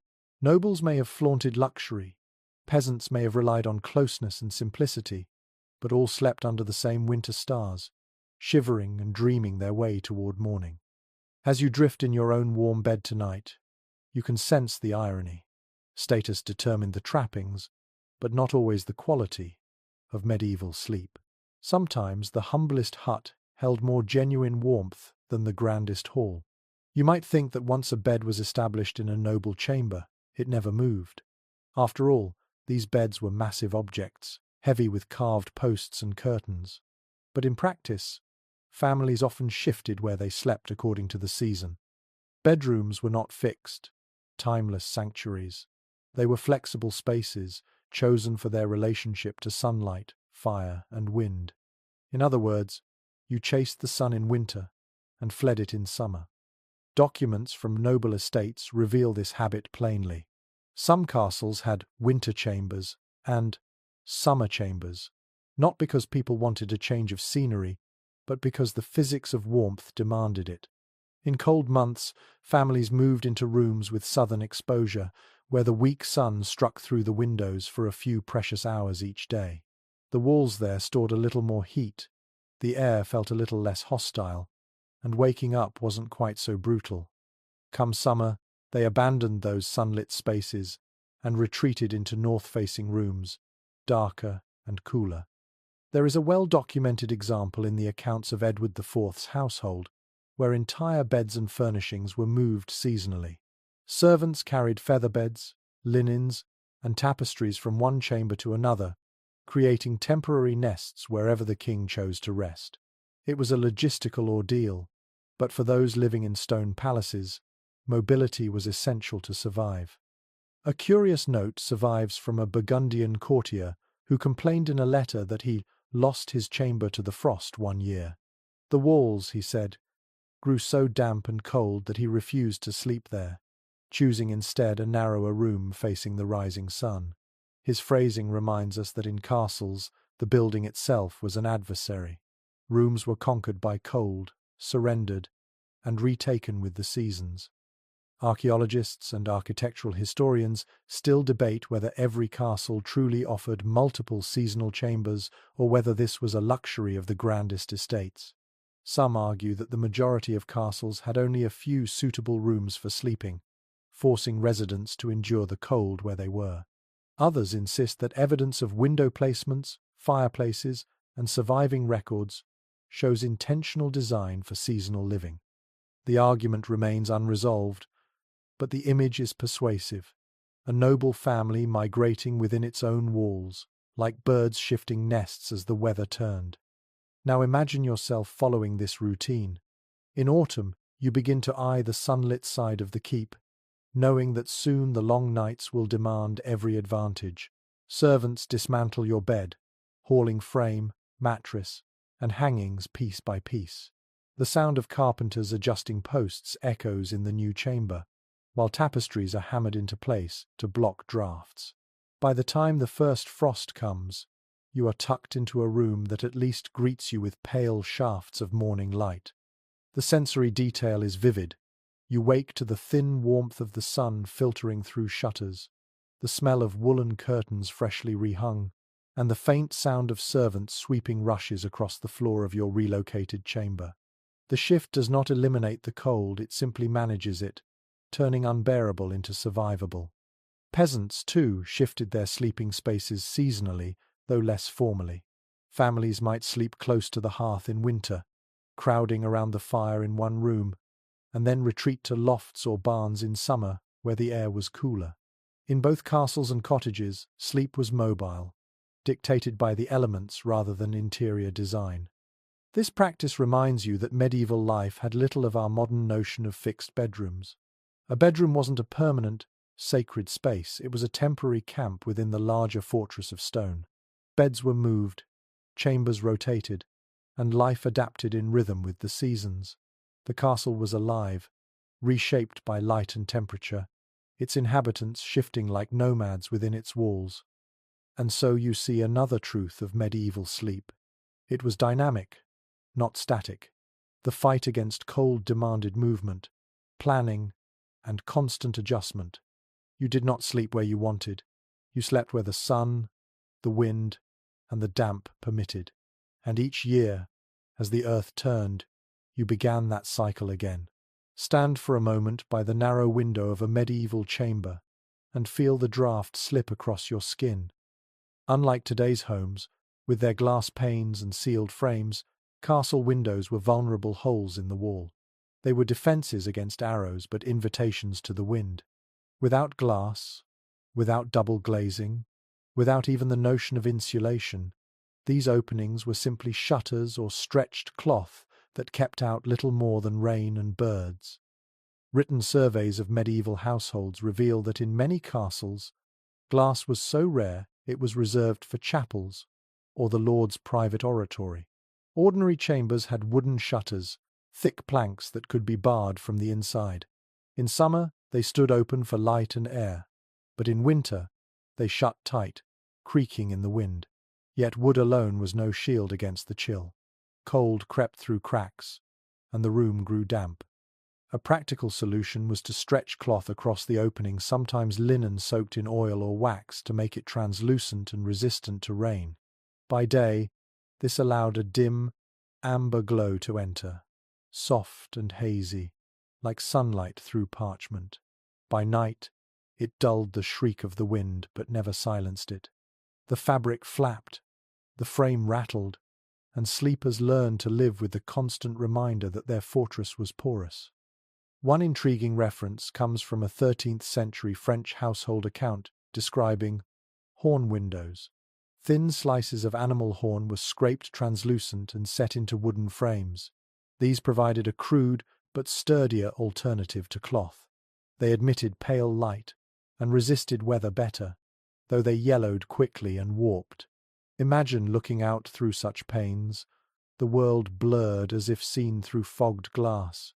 Yet inside your chamber, the air just a fraction less brutal. Archaeologists and architectural historians debate how common these horn or oiled cloth windows really were. Some argue they were luxuries of the wealthiest castles, while most households relied only on shutters. Others suggest that by the later Middle Ages, they were surprisingly widespread in Northern Europe. The evidence is fragmentary, but the very existence of debate reminds us how desperate people were to improvise barriers between themselves and the cold. Now picture yourself at such a window. The shutter is drawn, the cloth tacked across the frame, and still a sharp line of frost forms along the sill. Your breath clouds as you lean near it. Outside, the snow reflects the moon, but inside, you hear the faint rattle of wood and the moan of wind searching for a gap. No matter how carefully you hang your bed curtains, you know the draught will find its way to you. The soundscape is haunting. Shutters banging in a distant corridor, fabric snapping faintly like sails, servants muttering as they stuff rags into cracks. Some households even pressed moss or clay into gaps around the frames as makeshift insulation. It was messy, unsightly, and temporary. But when the night dipped below freezing, any measure was better than none. Peasants in cottages faced the same battle. Their houses often had no windows at all, just shutters to close off narrow slits. Some used bladder membranes from animals, stretched thin to let in light. The effect was eerie. Rooms glowed faintly but with distorted shadows, as if the world outside were behind a veil. At night, though, even these coverings hardened with frost, turning translucent sheets into brittle ice. For nobles, the irony was bitter. Their high towers gave them status and defense, but also exposed them to cutting winds. Guests sometimes remarked that the higher they slept, the colder they felt. A peasant in his low hut might envy the wealth of a lord, but not the draught whistling through a tower chamber window. And yet, there was beauty too. Imagine lying in bed on a moonlit night, the shutters cracked just enough to let silver light wash across the floor. The cold seeped in, yes, but so did the poetry of shadows, the silhouette of branches against the curtain, the faint glow of snow outside. Medieval sleep was a balance of discomfort and wonder, where the harshest nights also offered moments of fragile peace. So when you draw your own curtains tonight, picture those ancient windows. They were less barriers than reminders that no matter how thick the walls, the night always found its way in. Sleep was never about conquering the cold entirely. It was about learning to live with it, draught after draught, until morning broke. You picture yourself approaching the hearth of a castle bedchamber, expecting salvation in the blaze. Surely a fire in a stone room must mean warmth, but the reality is far less comforting. Medieval fireplaces were enormous, their chimneys yawning wide enough that entire trees could be fed into them. Yet for all their spectacle, they were poor at actually heating the space. The reason was simple physics. The wider the chimney, the more heat escaped directly upward with the smoke. Flames roared, sparks danced, logs collapsed into glowing embers, and yet stepped more than a few paces away, and your breath still misted in the air. The fire created a bright oasis of heat in its immediate circle, but beyond that, the castle chamber remained bitterly cold. Household records emphasize how much wood this demanded. A single winter week in a large castle might consume entire wagon-loads of timber. Forest management became a constant concern, not just for construction but for fuel. One lord in France complained bitterly in his letters that keeping his great hall warm had emptied the woods faster than any war. Fires devoured resources, yet rarely provided the comfort one imagined. There are amusing accounts too. Guests sometimes joked that noble fireplaces were big enough to roast an ox but too weak to warm a man. The exaggeration rings true. These hearths provided spectacle, light, and a sense of majesty, but little real relief against the unrelenting chill of stone walls. Some households experimented with placing iron firebacks behind the flames, reflecting heat into the room. Others lined hearths with tiles to store warmth a little longer, but these measures were partial solutions, tinkering against a problem too large to conquer fully. A blazing fire might keep your feet warm if you sat right in front of it, but your back remained icy, and your bed across the room might as well have been outdoors. Scholars still dispute how effective castle fireplaces truly were. Some argue they provided meaningful warmth when combined with hangings and heavy furniture, creating a layered system of heat retention. Others contend they were almost symbolic, more about status and ritual than comfort, since most of the energy vanished up the chimney. The truth likely varied from castle to castle, depending on resources, design, and climate. Now imagine yourself in such a room. The fire crackles loudly, spitting sparks onto the hearthstones. Smoke curls upward, leaving a faint tang in the air. Your face feels flushed, prickling with warmth, but your shoulders remain cold. You shuffle closer, holding out your hands, until you nearly singe your sleeves. Then, reluctantly, you retreat to your bed across the chamber, only to find the temperature drops with every step. By the time you slip under the blankets, you may as well have been sitting outside. Peasants, by contrast, often benefited more from their smaller hearths. A single central fire in a modest cottage heated the whole interior, smoky though it was. The cramped space meant that flames and bodies together maintained tolerable warmth. The grand noble fireplaces, by contrast, burned through resources but left chambers half frozen.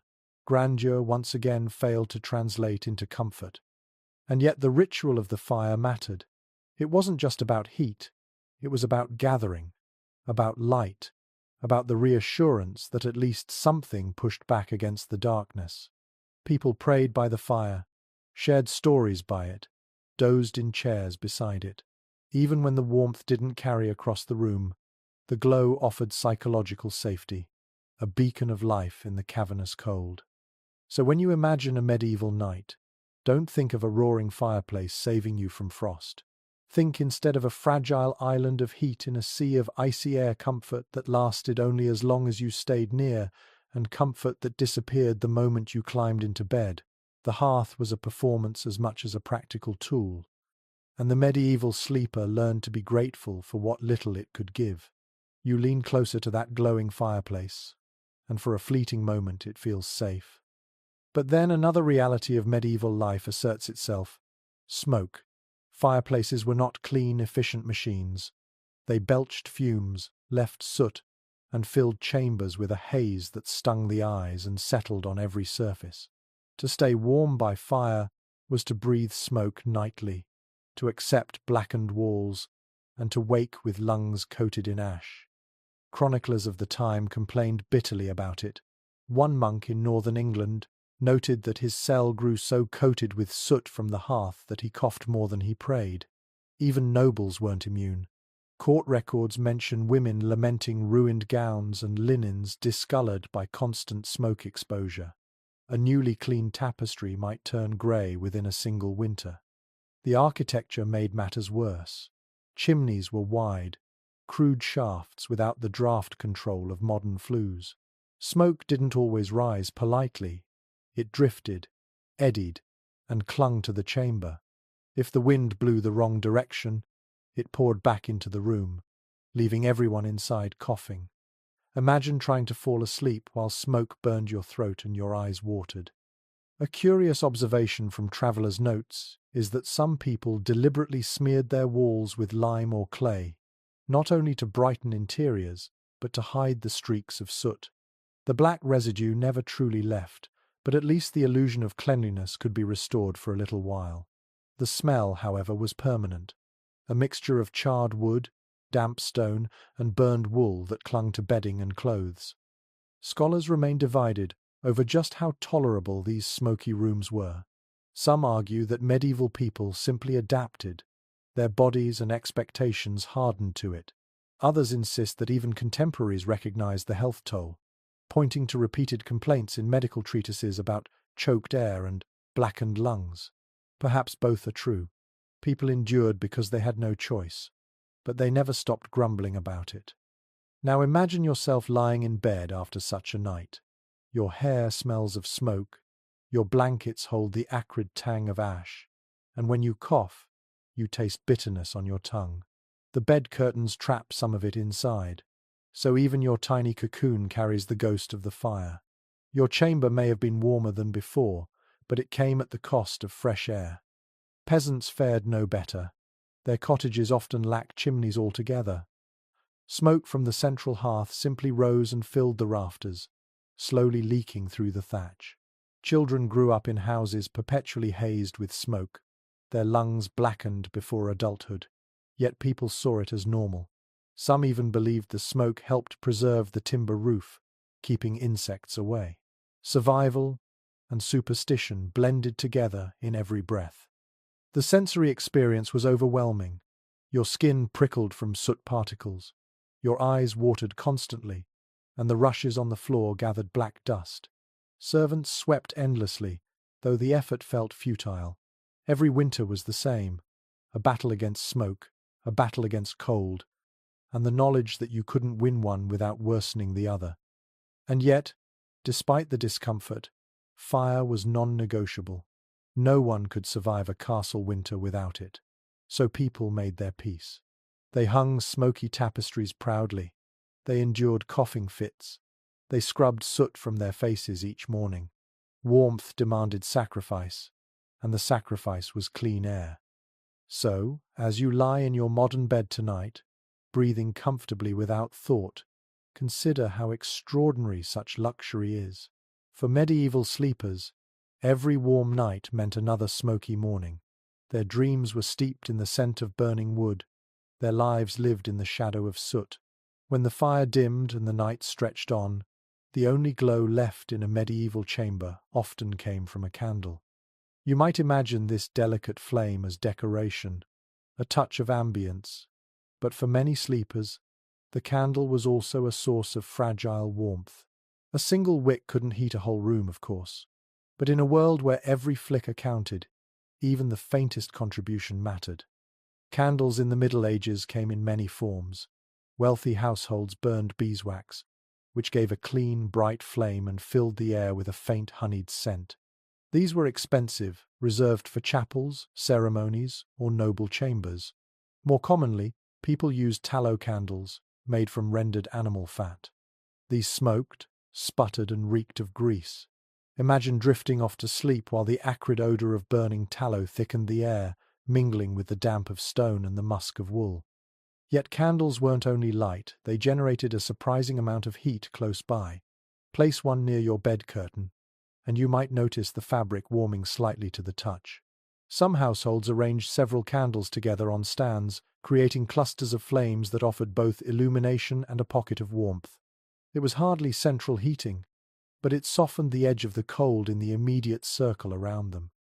A curious anecdote survives from a 14th-century letter describing how a noblewoman demanded 12 candles in her chamber at once, on winter nights, insisting that only then could she rest.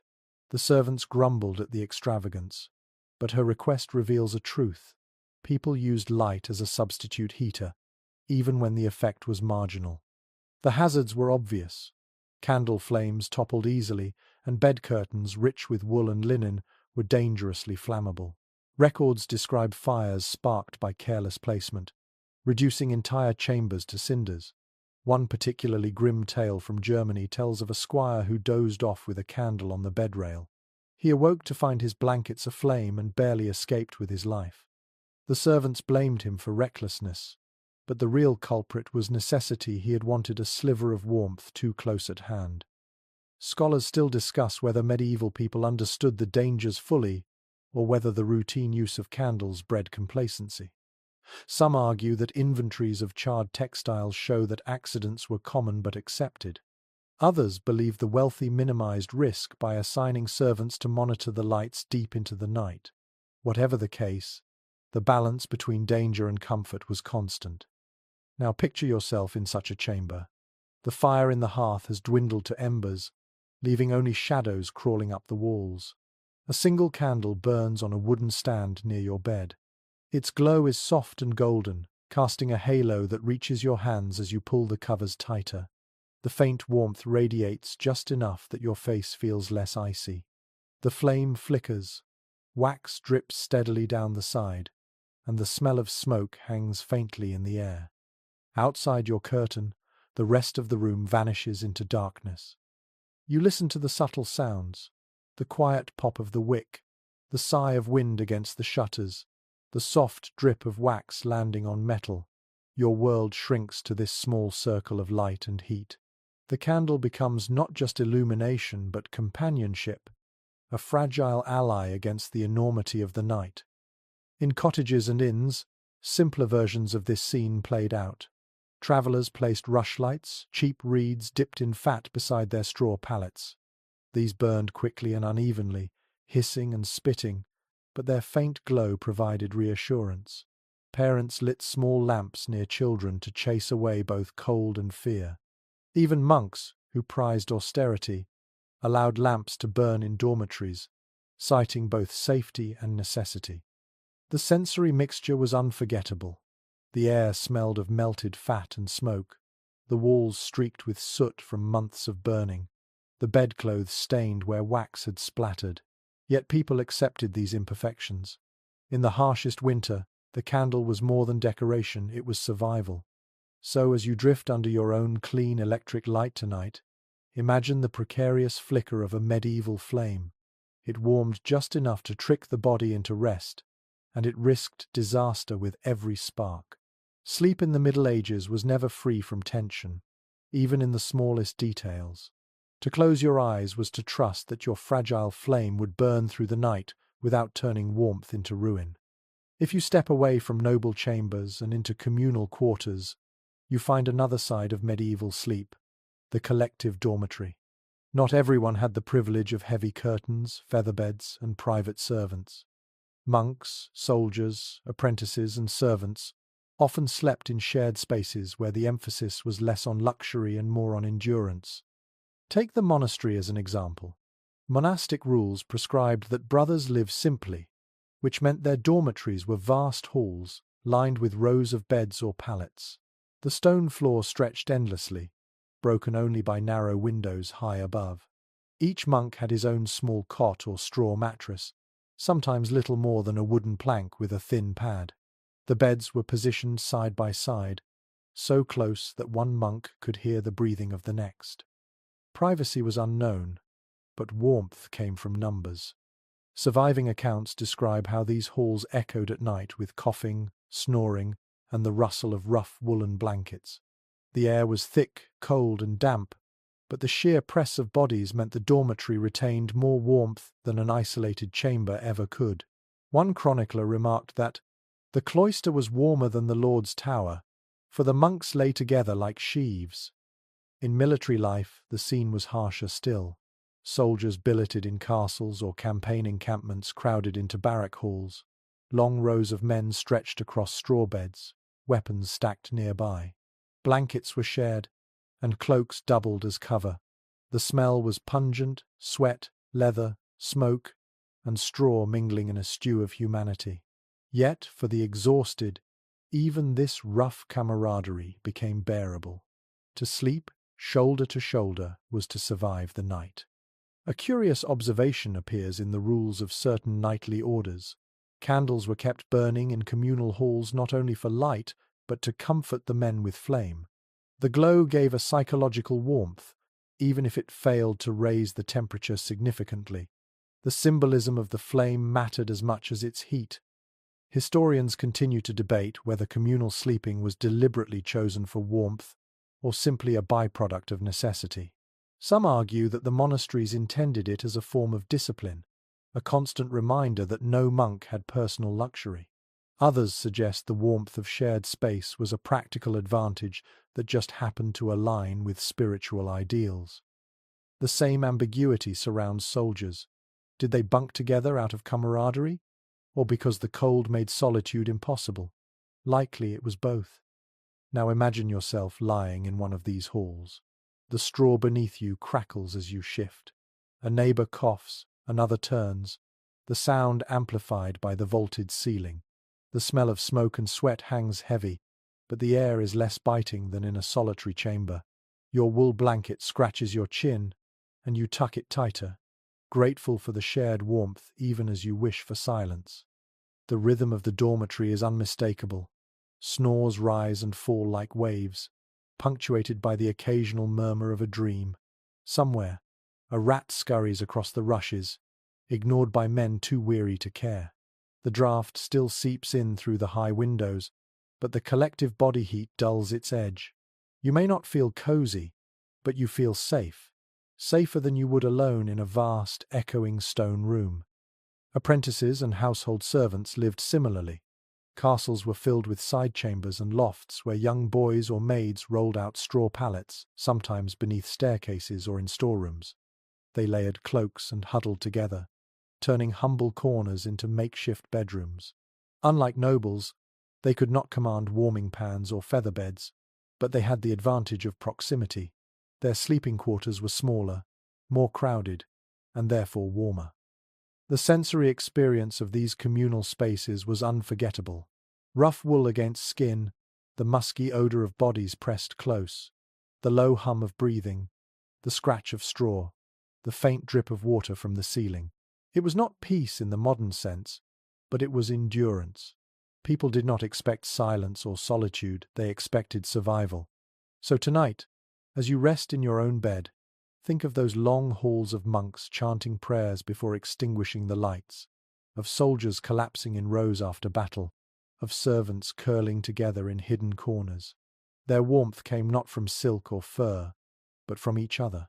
Sleep in medieval times was as much about community as about comfort, a reminder that even in the coldest castles, survival was rarely a solitary act. You've settled into this crowded dormitory in your imagination, but even here, warmth isn't guaranteed. Fires must be tended, and in the middle of the night, someone always had to get up, stumble across the floor, and stoke the embers. Medieval sleep was rarely uninterrupted. People woke frequently, not just from the discomfort of straw or the coughs of neighbours, but from the practical necessity of keeping the fire alive. The medieval body clock was different from ours. People didn't expect a straight 8 hours of rest. Instead, they lived with what some scholars call segmented sleep. A first sleep came after dusk, lasting a few hours until midnight or so. Then many awoke, sometimes to tend fires, sometimes to pray, sometimes to check animals or children. After an hour or two of quiet wakefulness, they returned to a second sleep until dawn. In the freezing months, this break often revolved around fire maintenance. Without it, embers died, and chambers became unbearable. One well-known record comes from the writings of a 15th-century physician who recommended using the interval between first and second sleep for reflection, conversation, or even intimacy. To him, this waking period was natural. But to the castle servant trudging across icy floors to feed logs into a hearth, it was less philosophy and more duty. He heard the crackle of fresh wood, blew into the embers, and prayed they would catch. A curious custom appears in some rural accounts. Families assigned watch duties, especially in large halls. Each adult took turns rising to check the fire.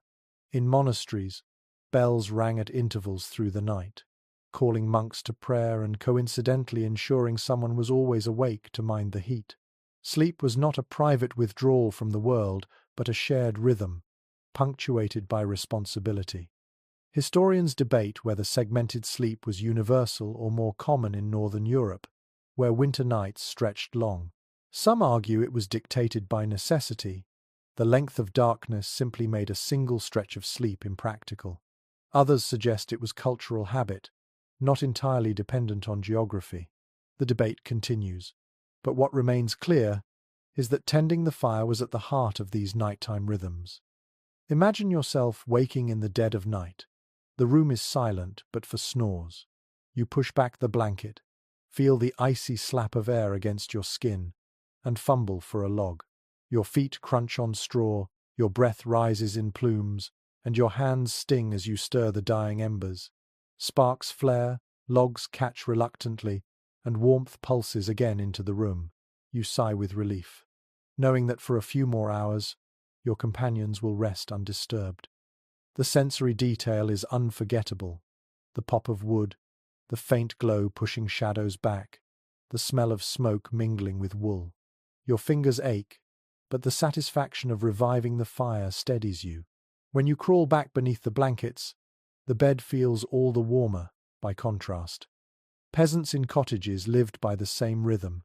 Their hearths had no protective grates, only open flames on the floor, so a careless sleeper risked the fire, dying or worse, spreading. A family member always rose to adjust logs, poke embers, and keep watch. Sleep came in fits and starts, always tied to the heartbeat of the fire. And so you realize that medieval nights were not passive stretches of unconsciousness. They were negotiated, managed, and guarded. People rose, worked, prayed, checked on animals, whispered to loved ones, and then returned to slumber. In the darkness, life did not pause, it simply slowed, punctuated by firelight and breath. As you lie in your warm bed tonight, imagine the constant vigilance required in those stone halls. To close your eyes was never absolute. To sleep was to trust that someone would wake, feed the fire, and keep the cold from claiming the room before dawn. You've tended the fire, crawled back beneath the blankets, and tried to still your racing thoughts. Yet there was another medieval strategy for warmth, not born of practicality, but of longing for luxury. For some, the dream of a hot bath before bed lingered like a forbidden indulgence. Bathing was complicated in the Middle Ages. Heating water required immense fuel, and tubs were large, cumbersome things. A warm soak was far from an everyday habit. It was a special event, and often communal. But for those who could afford it, slipping into steaming water on a winter night was a kind of magic. Chroniclers describe noblewomen lowering themselves into wooden tubs lined with cloth, steam curling up in the lamplight, attendants standing by with warmed towels. To step out of such a bath and then slide between sheets was to feel, briefly, that winter had lost. A curious record from Paris notes that wealthy citizens sometimes ordered tubs placed near fireplaces so that the bather emerged into a chamber already glowing with heat. The air smelled of rosemary or thyme, herbs tossed into the water for fragrance and supposed medicinal benefit. For a short while, skin prickled with warmth, cheeks flushed, and the body felt prepared for restful sleep. Of course, such pleasures were rare. More often, people sought smaller comforts before bed. A cup of warmed ale, spiced wine, or hot mead was a common indulgence. The heat travelled inward, spreading warmth through the chest, lulling the body toward drowsiness. Some households kept stones near the hearth, wrapped them in cloth, and placed them at the foot of the bed primitive hot water bottles that radiated heat for hours. One rather odd account tells of noble families filling leather pouches with heated sand to tuck between sheets. The sand retained warmth longer than stones and conformed to the body's shape. Imagine stretching your frozen feet towards such a pouch, sighing as the cold slowly eased. The ingenuity is striking. When faced with hostile winters, people experimented with whatever materials they had. Modern historians still argue over just how common such bedtime luxuries were. Were they occasional treats for the very richest?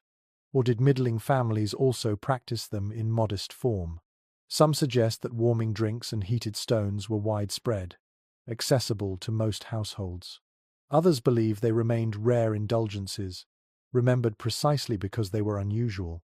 The debate reminds us that comfort itself was a contested privilege.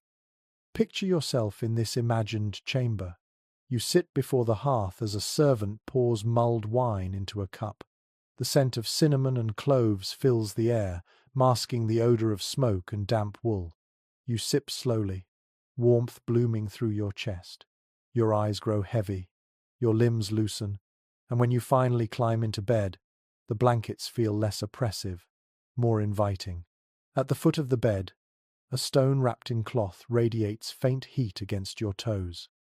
For once, you do not dread the night.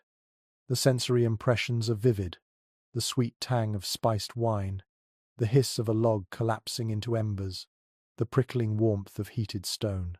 You drift into slumber with your senses saturated, your body convinced, however briefly, that comfort is possible. But here's the truth. Such indulgences were fragile. Heat faded quickly, drinks cooled, and by midnight the chamber was cold again. What these rituals offered was not permanent relief, but a kind of psychological grace, moments of ease that made the endless chill tolerable. So as you rest tonight, think of how deeply medieval people yearned for warmth. They engineered clever tools, sought fleeting indulgences, and transformed even a hot drink into a strategy for survival. Their nights were not effortless, but they were resourceful, and every bath, every stone, every sip of ale was a small rebellion against the cold. Even after baths, heated stones, or mulled drinks, medieval people never relied on practical measures alone. Cold was not just a physical enemy, it was a spiritual and supernatural one too. Night was dangerous. The air itself suspected of harboring illness and malevolent forces. And so, people turned to charms, rituals, and superstitions to guard them as they slept. One commonly recorded practice was hanging amulets above the bed. These might be simple crosses carved from wood, small relics said to contain saintly power, or even herbs bound in little pouches. Rue, mugwort, and juniper were popular choices, believed to drive away not only evil spirits but also the night air, thought to be poisonous.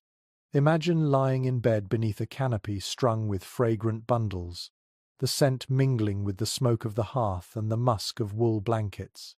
Prayers were another shield. Monastic rules encouraged reciting psalms before lying down, and noble families often repeated paternosters or Ave Marias at the bedside.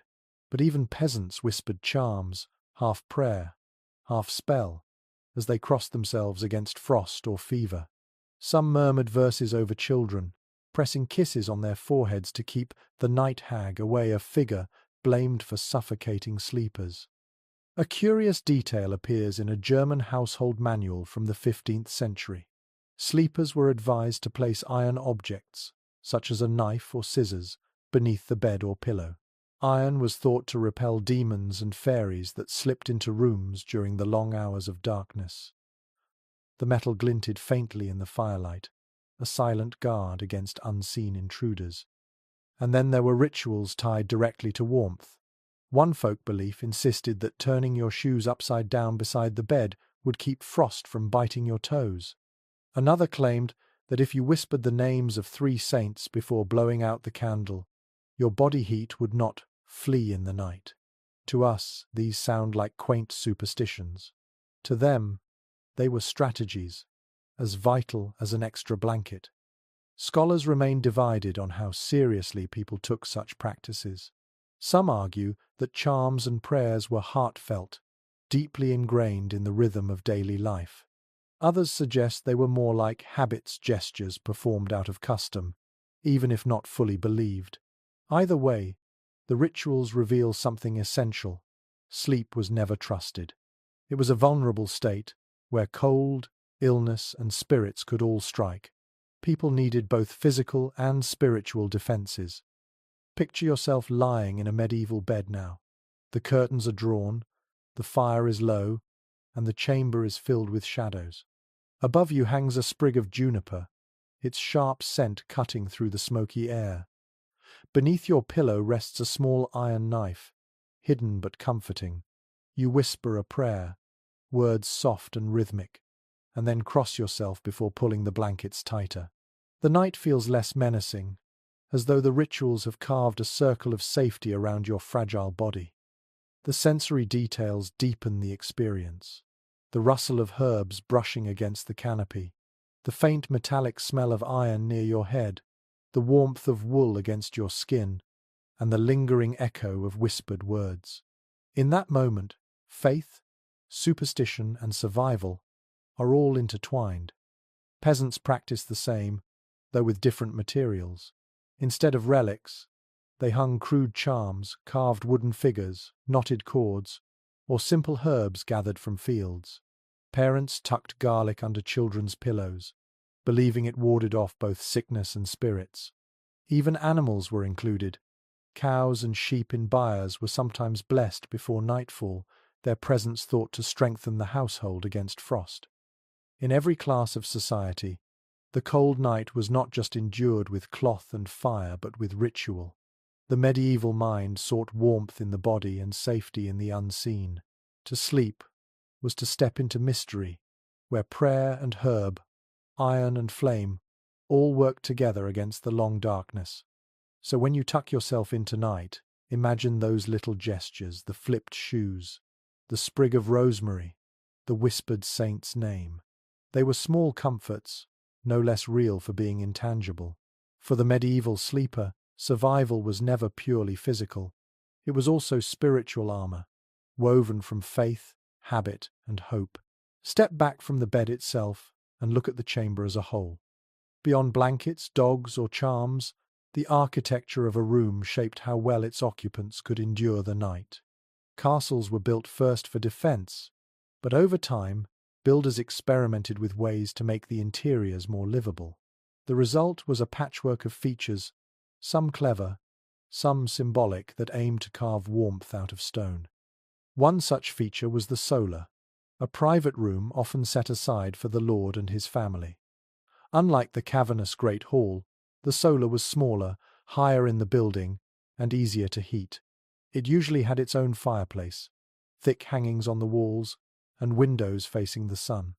This wasn't luxury in the modern sense, it was strategy. By reducing the size of the room, the fire's heat had a fighting chance of lingering. Tapestries became more than decoration. Woven from wool or silk, They lined the walls with color and stories, saints, hunts, mythical beasts, but they also served as insulation. A tapestry might be 10 or 20 feet wide, heavy enough that servants struggled to hang it. Behind it, the damp stone was hidden, and the air near the wall grew a little less icy. Step close to one, and you could even smell the lanolin of the wool, earthy and faintly comforting. Archaeological surveys show that many chambers had wooden paneling installed for the same reason. Oak boards created a buffer zone, trapping pockets of air and making the space feel less like a cave. Servants stuffed gaps with tow, moss, or rags to stop drafts. The result was imperfect, but it demonstrated the lengths people went to transform inhospitable fortresses into homes. A curious detail emerges in estate accounts.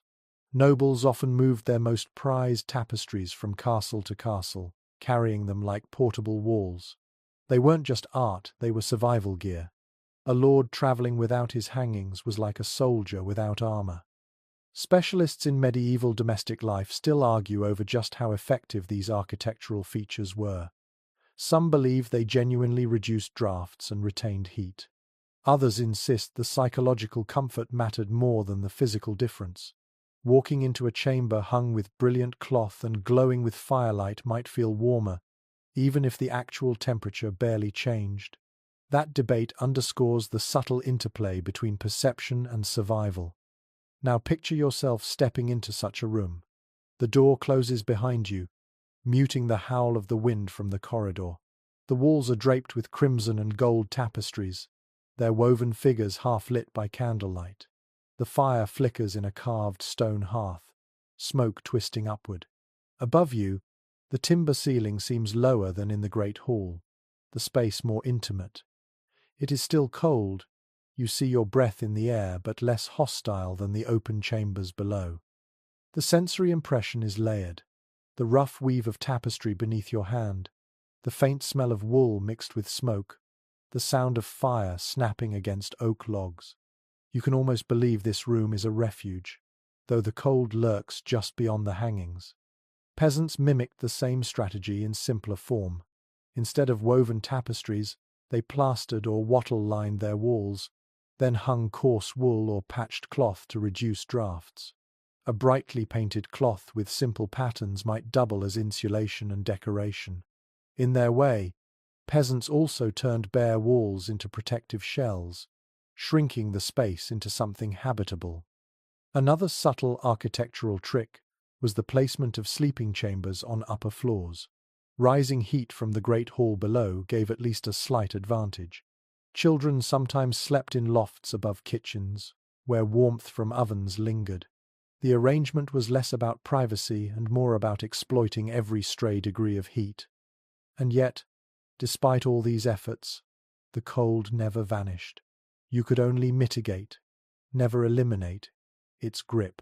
Still, the presence of wall hangings, solar chambers, and wooden panels shows how profoundly people longed to transform stone prisons into dwellings. So as you rest tonight, imagine those rooms glowing with tapestries, warmed faintly by fires, softened by wooden boards and bright cloth. They were not cozy by our standards, but they were gestures of defiance. Against the stone, against the frost, against the endless winter night, the medieval household built layers architectural, artistic, and psychological to say, this space is ours, and here, at least we will endure. Close your eyes and imagine the smell of a medieval bedroom. It wasn't the lavender-scented idyll of modern linen adverts. Instead, it was a dense stew of odours, layered from the moment you walked through the heavy wooden door. To understand how people slept, you have to understand what they smelled, because every breath reminded them of the conditions in which they lived. The first scent was always smoke. Fires burned almost constantly in winter, and without efficient chimneys, the soot drifted back into the room. The walls darkened, the air grew heavy, and the smell embedded itself in the very fibres of blankets and curtains. Even freshly laundered linen soon carried the tang of ash. You'd lie down at night with smoke clinging to your hair, your clothes, even your skin. Next came the scent of damp wool. Blankets, cloaks, and clothing were rarely truly dry in winter. Moisture crept through stone walls, condensed on surfaces, and soaked into textiles. Wool holds that damp smell, stubbornly earthy, lanolin rich, faintly sour. Imagine pulling the covers up to your chin and inhaling fabric that felt warm but never quite fresh. Add to this the odor of straw and rushes. Floors were covered with them, beds stuffed with them, and they rarely stayed clean. Trampled by boots, soaked with spills, and colonized by mice, rushes turned musty quickly. Straw mattresses released grassy scents at first, but after weeks of use they reeked of sweat and decay. Each shift in bed released another puff of that earthy smell into the air. One curious note in a 14th century household manual recommended sprinkling dried herbs, rosemary, lavender, or meadowsweet, onto rushes to sweeten the chamber. For a few days it worked. The fragrance mingled with the heavier odors, masking them just enough to seem civilized. But soon the herbs wilted, crushed beneath feet, their scent fading into the background while the sourness of old rushes returned. Then there was the human smell. Hygiene was limited, baths infrequent, and sweat constant.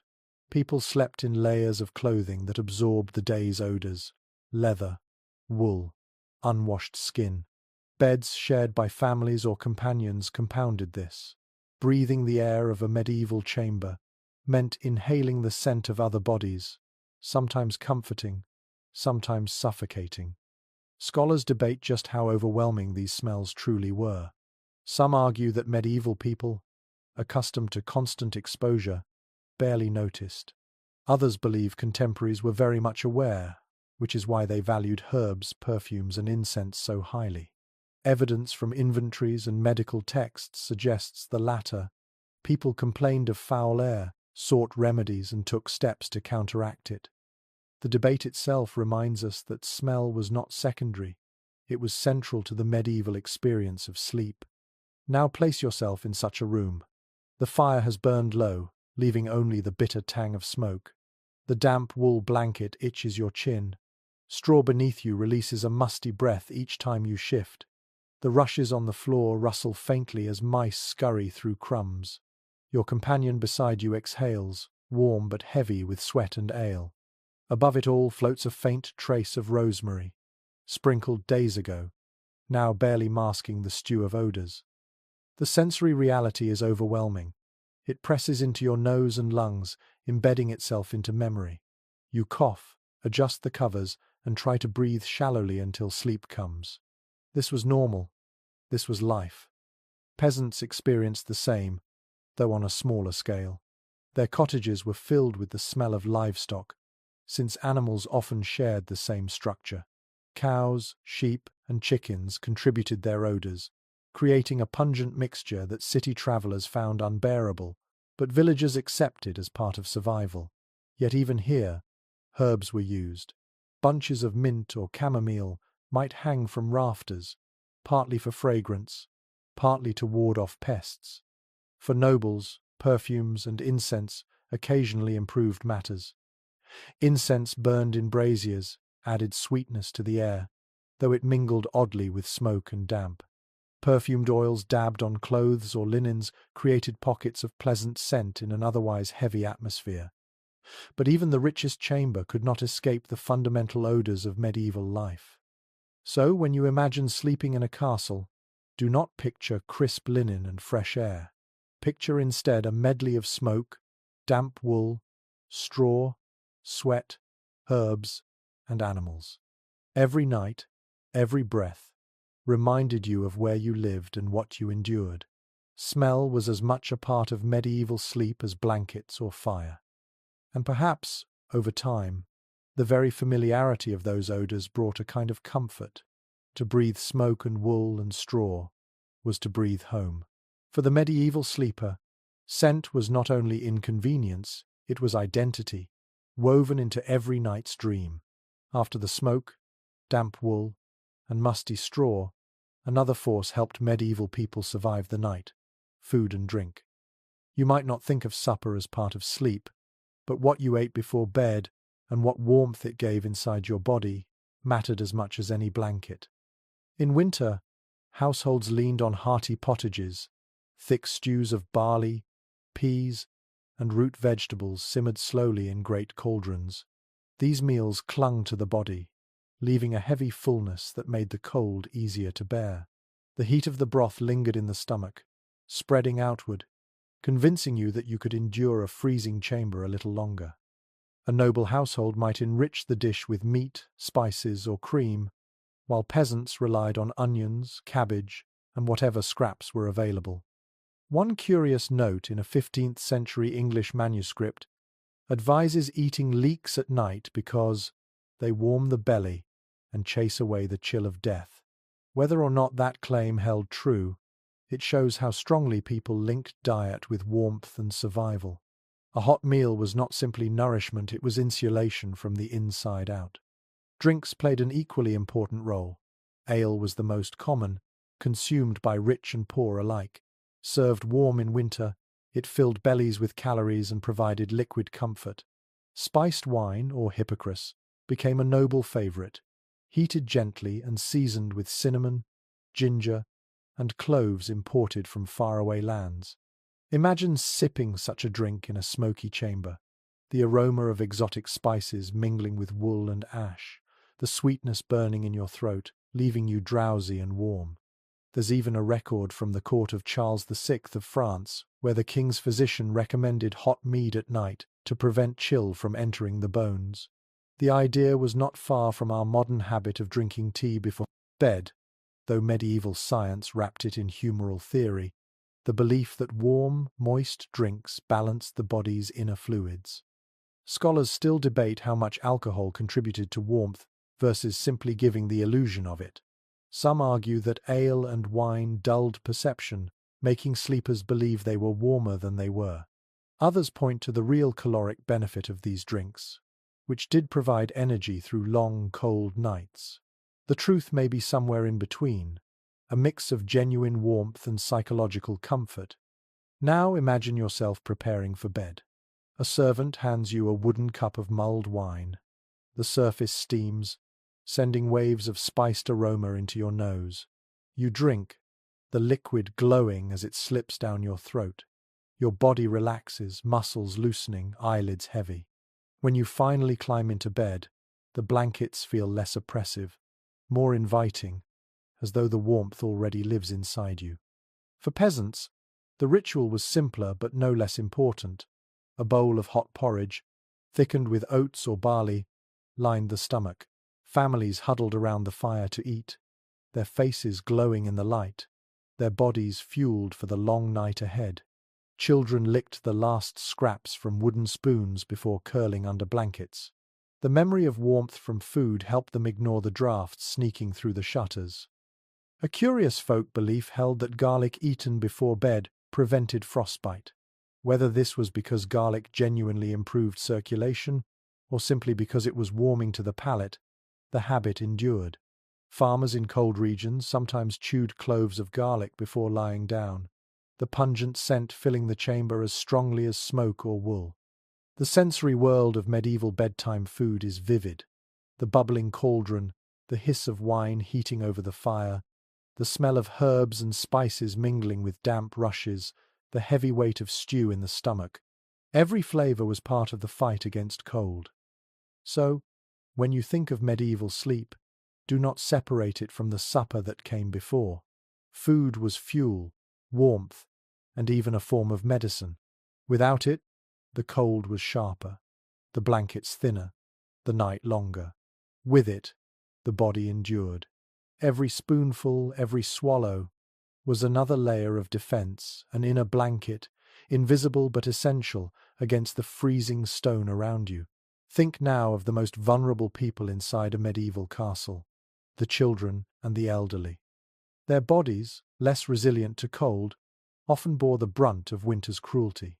If a healthy adult knight or servant shivered through the night, a child might wake blue-lipped, and an old woman might not wake at all.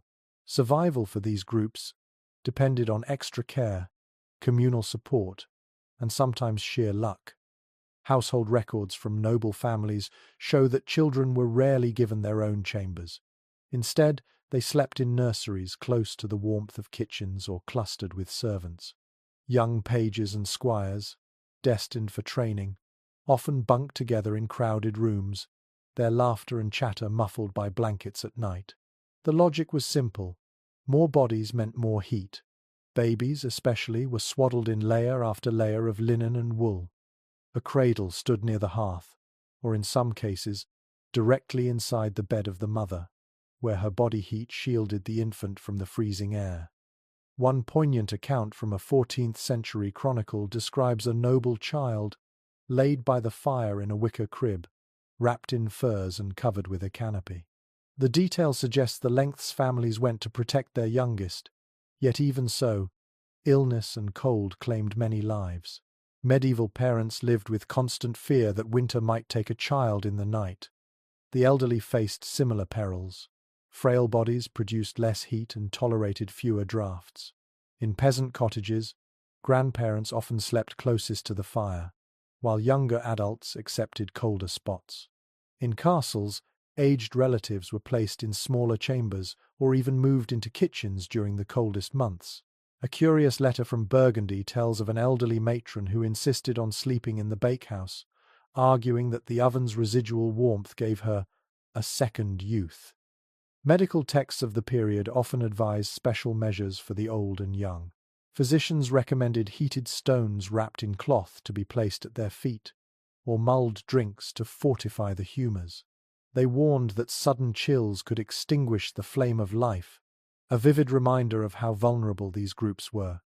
Historians continue to discuss whether medieval families treated children and elders with extra indulgence or simply folded them into the same survival strategies as everyone else. Some argue that the emphasis on protecting them reflects deep compassion. Others point out that mortality rates remained high, suggesting limits to what families could realistically do. The tension between care and inevitability shaped how people viewed age and childhood. Now, imagine the scene of a winter's night in a peasant cottage. A baby lies swaddled tightly, his tiny face barely visible. A grandmother snores softly by the hearth, the faint glow of embers painting her cheeks red. Parents tuck cloaks over both, ensuring they receive the warmest spots. Children crowd together on a straw mattress, giggling until exhaustion silences them. The chamber smells of porridge, smoke, and wool, but the warmth of family togetherness lingers. In a castle, the image is different but no less vivid. A nursemaid rocks a cradle near the fire, humming softly, while a child whimpers against the chill.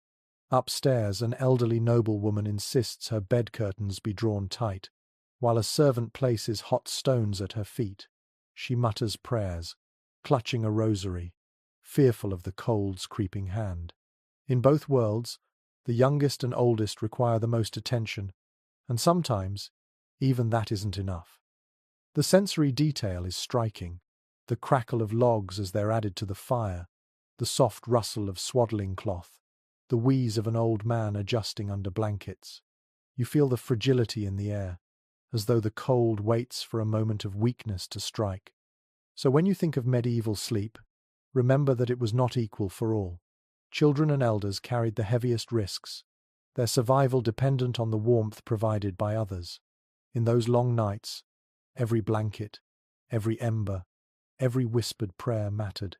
They remind us that medieval sleep was not only about individual endurance, but about community, the young and old carried through winter by the care and vigilance of those around them. The cold didn't just gnaw at skin and bone, it shaped how people thought about health itself.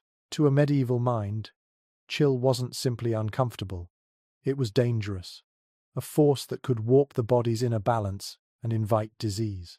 Medicine in this era revolved around the theory of the four humours: blood, phlegm, yellow bile, and black bile, and physicians believed temperature played a vital role in keeping those fluids in harmony. Too much cold? Your humours congealed, clogging the body and making you ill. Medical treatises from the 13th and 14th centuries are filled with advice on combating this problem at night. One manual suggested rubbing feet with warm oil before bed to open the pores and expel the harmful chill. Another recommended drinking heated milk with honey, claiming it soothed the stomach and kept the humours from turning sluggish. Physicians viewed warmth as medicine in itself, prescribing heat in every form: food, drink, clothing, and even proximity to others. There's a fascinating record from a French surgeon who warned that sleeping in damp chambers could breed melancholy by chilling the black bile. He advised hanging tapestries not for beauty, but for medical necessity. Imagine being told by your doctor that failing to decorate your walls properly might make you depressed. It shows how deeply climate and medicine were intertwined. At the same time, folk cures flourished. Some people believed rubbing garlic or onion on the soles of the feet before sleep prevented chills from entering the body. Others tied charms of wool soaked in wine around their wrists. A curious prescription from an English herbal advises keeping a live rooster in the bedroom to draw away the frost from man. Whether anyone truly slept with a squawking chicken nearby is uncertain, but the belief reveals just how desperate people were for remedies. Modern scholars still debate how effective medieval health practices against cold really were. Some argue that oils, heated drinks, and herbal remedies did provide modest relief, easing circulation and offering psychological comfort. Others insist most of these treatments were symbolic, offering little real benefit beyond placebo. The disagreement continues, but what's certain is that people believed wholeheartedly in the power of these nightly rituals. Now imagine yourself preparing for bed under such advice. You sit by the hearth while a servant massages warm oil into your feet, the smell of rosemary filling the chamber. You drink a small cup of heated wine, sweetened with honey, and feel it coat your throat.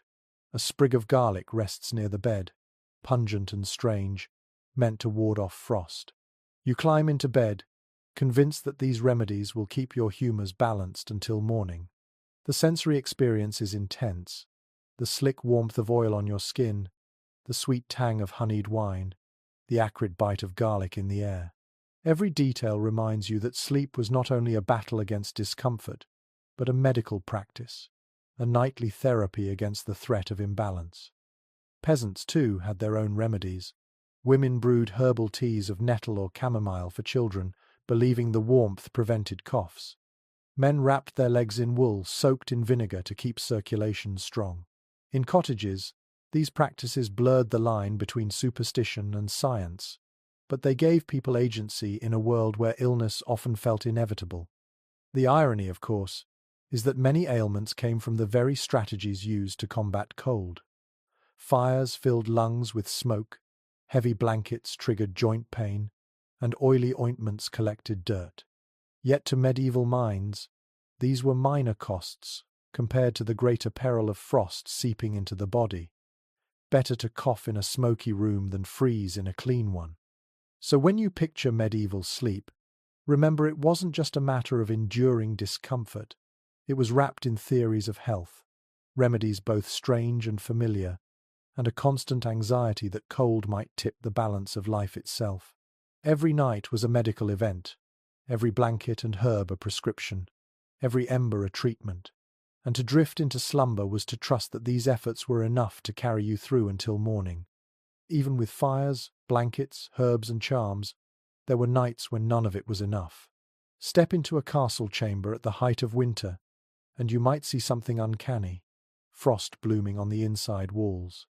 Imagine lying in bed and noticing a delicate lace of ice tracing the stones, or waking to find your wash basin frozen solid, the water inside turned to a glassy block. The cold didn't stay politely outdoors, it invaded, decorating rooms with its own cruel artistry. Chroniclers record moments when entire households woke to frost on their bed curtains. One noblewoman wrote in a letter that her canopy glittered as though sewn with silver, meaning the moisture from her own breath had crystallized overnight. To us, it sounds poetic. To her, it was miserable proof of how inhospitable even a well-furnished chamber could be. Archaeological evidence supports these accounts. In certain preserved castles, faint salt streaks and moisture stains suggest how water condensed on walls and floors. Without insulation, warm indoor air met freezing stone, and frost took hold. Servants scraped ice away in the mornings, only for it to return each night.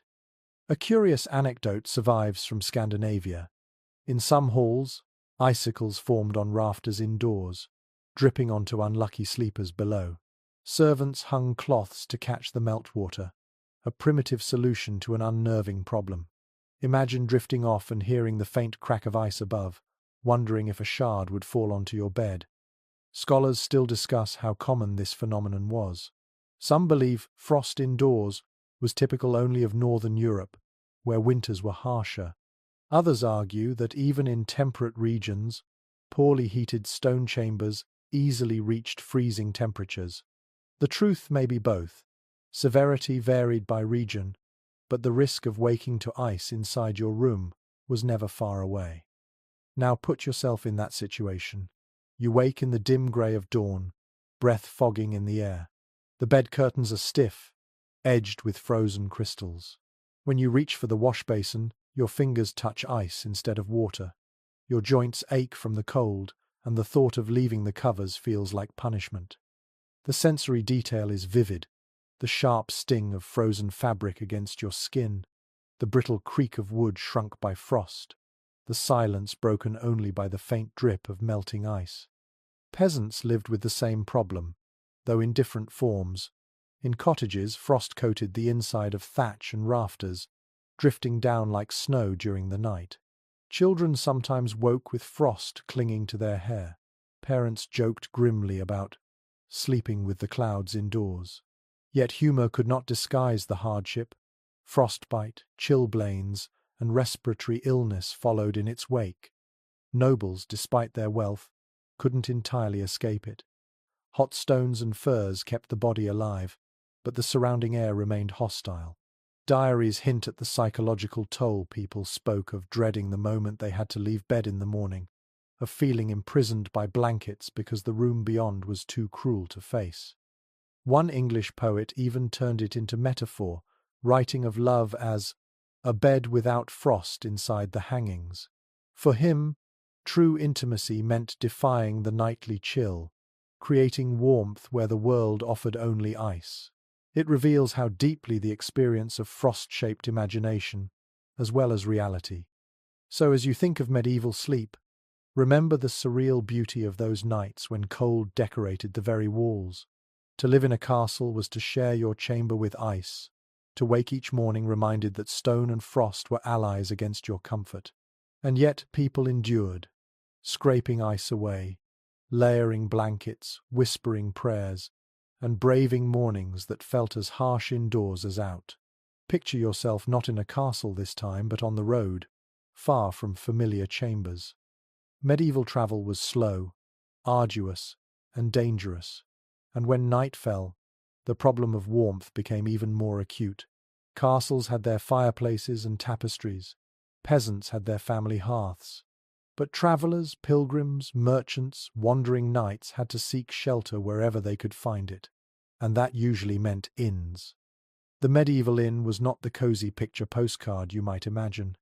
Instead, it was often a timber structure with a smoky hall, crowded rooms, and beds shared by strangers. Guests might be packed 3 or 4 to a mattress, blankets stretched thin, and privacy non-existent. Still, inns provided one crucial thing: heat. The main hall fire blazed for everyone, and bodies crowded together multiplied warmth. One traveller in 15th century Italy complained that the beds were alive with vermin, but admitted that at least the company of fellow guests meant he did not freeze.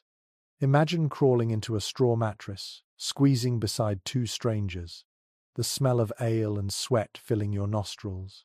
Unpleasant, yes, but at least your toes survived the night.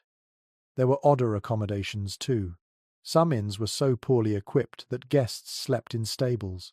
At first glance, this seems degrading, but travellers sometimes preferred it. Horses and cattle radiated warmth, and a stable packed with animals could be far cozier than a drafty upstairs room. Pilgrims on the Camino de Santiago occasionally wrote of choosing stalls on purpose, curling up against hay bales with livestock, their breath mingling with the animals. The odour was strong, but the heat was undeniable. In more rural areas, Hospitality followed older traditions. Villagers were expected to open their doors to travelers, especially pilgrims or those carrying religious tokens. A peasant family might offer a spot by the fire or space on a straw pallet. Warmth here came not from luxury, but from generosity and closeness. You'd sleep shoulder to shoulder with strangers, listening to the crackle of a humble hearth, the smell of stew still lingering in the rafters. A curious record from a 14th century French town describes communal inns, where long wooden platforms were laid out covered in straw, and dozens of travellers lay side by side, men and women alike. The idea of strangers pressed together might unsettle us today, but then it was normal. Shared warmth outweighed any awkwardness. Scholars discuss whether such inns offered more comfort than castles. Some argue yes, though crowded and unhygienic, they retained warmth better than vast noble chambers. Others point to the dangers lice, fleas, theft, and suggest that castle life, for all its cold, at least offered safety. Both perspectives are valid. For the weary medieval traveller, survival often meant choosing between cold isolation and crowded discomfort. Now imagine yourself in one of these inns. You enter the hall, greeted by the roar of voices and fire. The smell of ale, smoke, and roasted meat envelops you. A space is cleared on a straw pallet, and you squeeze in beside strangers. The floor creaks, dogs bark, mugs clatter, and yet the warmth of the crowd makes your limbs relax. Later, when the hall quiets and snores replace laughter, you feel the heat of bodies pressed close, the embers glowing faintly in the hearth. It is not comfort as you know it, but it is enough. The sensory details are striking. The scratch of straw through thin linen, the heavy scent of sweat and smoke, the rhythmic breathing of a dozen sleepers. You shift, trying not to disturb your neighbour, and eventually the murmur of the inn lulls you into a shallow but necessary sleep. Even nobles faced this reality when travelling. Royal progressions required armies of attendants, and inns overflowed quickly. Records describe monarchs lodging in monasteries or commandeering entire households for their retinues. But even kings could not escape the fundamental challenge. Warmth was scarce, and the road stripped away layers of privilege. So, in the tapestry of medieval sleep, remember the traveller. For him, each night was uncertain, each bed a gamble. Would it be a flea-ridden pallet, a stable with horses, a stranger's cottage floor, or, if fortune smiled, a monastery guest hall?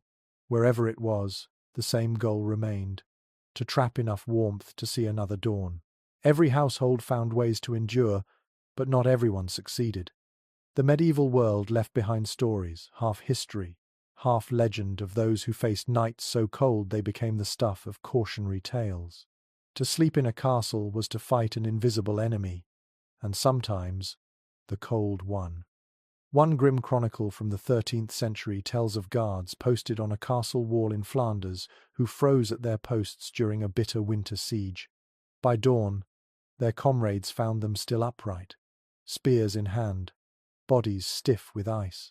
The chronicler noted it not as tragedy but as proof of winter's cruelty, as though the cold itself were a weapon of war. Imagine the eerie sight: men transformed into statues overnight, their watchfires long extinguished. There were softer, more personal tales as well. A letter from a noblewoman in Burgundy recounts how her cousin, visiting from Italy, trembled all the night and begged for dawn, for he had never known such frost. The man survived, but the story was retold with laughter mocking him for his weakness, while quietly acknowledging the terror of a night that seemed endless. A curious folk story from Scandinavia speaks of a bride who entered her new husband's castle only to collapse from the shock of the cold chamber. Villagers whispered that she had been cursed by the ice spirits of the north. Whether she died from illness or simply from exposure, the tale lived on as a warning. Even noble marriages could be tested by stone walls and winter winds. Scholars remain divided on how literally we should take these accounts. Were they exaggerated for drama, turning ordinary hardship into legend? Or do they reflect real, devastating losses to frostbite and hypothermia in an age without insulation? Some believe chroniclers inflated stories for moral lessons, while others see them as accurate records of a climate harsher than ours today. Now imagine yourself hearing such tales in a great hall. The fire burns low, shadows dance on the walls, and an old retainer tells the story of a knight who perished in his sleep because he trusted too few blankets. Children listen wide-eyed, clutching their cloaks tighter. These stories serve not only as entertainment but as warnings. Take the cold seriously, or it will take you. Even travelers' accounts sometimes carried this tone of caution. Pilgrims wrote of companions lost on mountain passes, their bodies discovered in spring, curled as if still asleep. Soldiers on campaign described comrades who never rose from their bedrolls, their cloaks stiff with frost. The line between sleep and death blurred too easily when temperatures dropped. The sensory details of such nights are chilling. The sting of frost on bare skin, the numbness creeping through fingers and toes, the dread of closing your eyes and not opening them again. To lie down in a freezing chamber was to gamble. Blankets, fires, and prayers were the stakes. Survival was the prize. But alongside these grim tales, there were also stories of endurance. Peasants boasted of winters survived in humble cottages where closeness and fire kept families alive. Nobles celebrated hunts and feasts in midwinter, proof that their wealth conquered the season. For every account of loss, there were voices declaring resilience, framing survival itself as a kind of victory. Perhaps that is why legends of freezing nights persisted. They reminded listeners that castles, for all their strength, were not invulnerable. Stone walls kept out armies, but not winter, and in the long, dark hours, even the mightiest lord depended on blankets, fires, and companions, just like the humblest peasant. So, as you imagine medieval sleep, hold both truths together, the stories of those who succumbed to frost, and the quiet triumphs of those who endured. Every tale carried a lesson: respect the night, guard against the cold, and never assume survival was guaranteed. At last, you return to the hearth, the symbol that held every medieval sleeper in its glow. The fire was never just a tool, it was the heart of the household, the boundary between life and death on winter nights. Its light cast shadows across the walls, shadows that seemed to move like guardians, flickering and shifting as the flames rose and fell. To sleep in a castle was to live in a dialogue with fire. You feared it, you needed it, you could not survive without it. The hearth's presence dominated every sense. The snap of oak logs echoed like a heartbeat in the chamber. Sparks leapt upward, leaving faint trails of light before vanishing into the chimney. The smell of burning resin clung to tapestries and hair. Heat radiated in uneven waves, baking your face while your back froze. The hearth was a paradox, both savior and tormentor, life-giver and smoky tyrant. Nobles celebrated fire as a mark of status. A blazing hearth meant wealth, the ability to command servants to gather endless fuel, to strip forests if necessary, to keep flames alive through the night. Some households even employed dedicated fire wardens, servants whose sole duty was to ensure that embers never died. To let the hearth grow cold was more than inconvenience, it was disgrace. Yet the poorest also gathered around their humble fires with the same reverence. Peasants squatted on earthen floors, huddled with family and livestock, watching flames lick at rough logs. They laughed, told stories, prayed, and passed bowls of stew. Theirs was not the grandeur of carved stone hearths, but the comfort was no less real. In both castle and cottage, fire drew people together and made sleep possible. A curious account from a traveller in Germany describes villagers circling the hearth and stretching their hands toward it before bed, whispering blessings as though the flames themselves were sacred.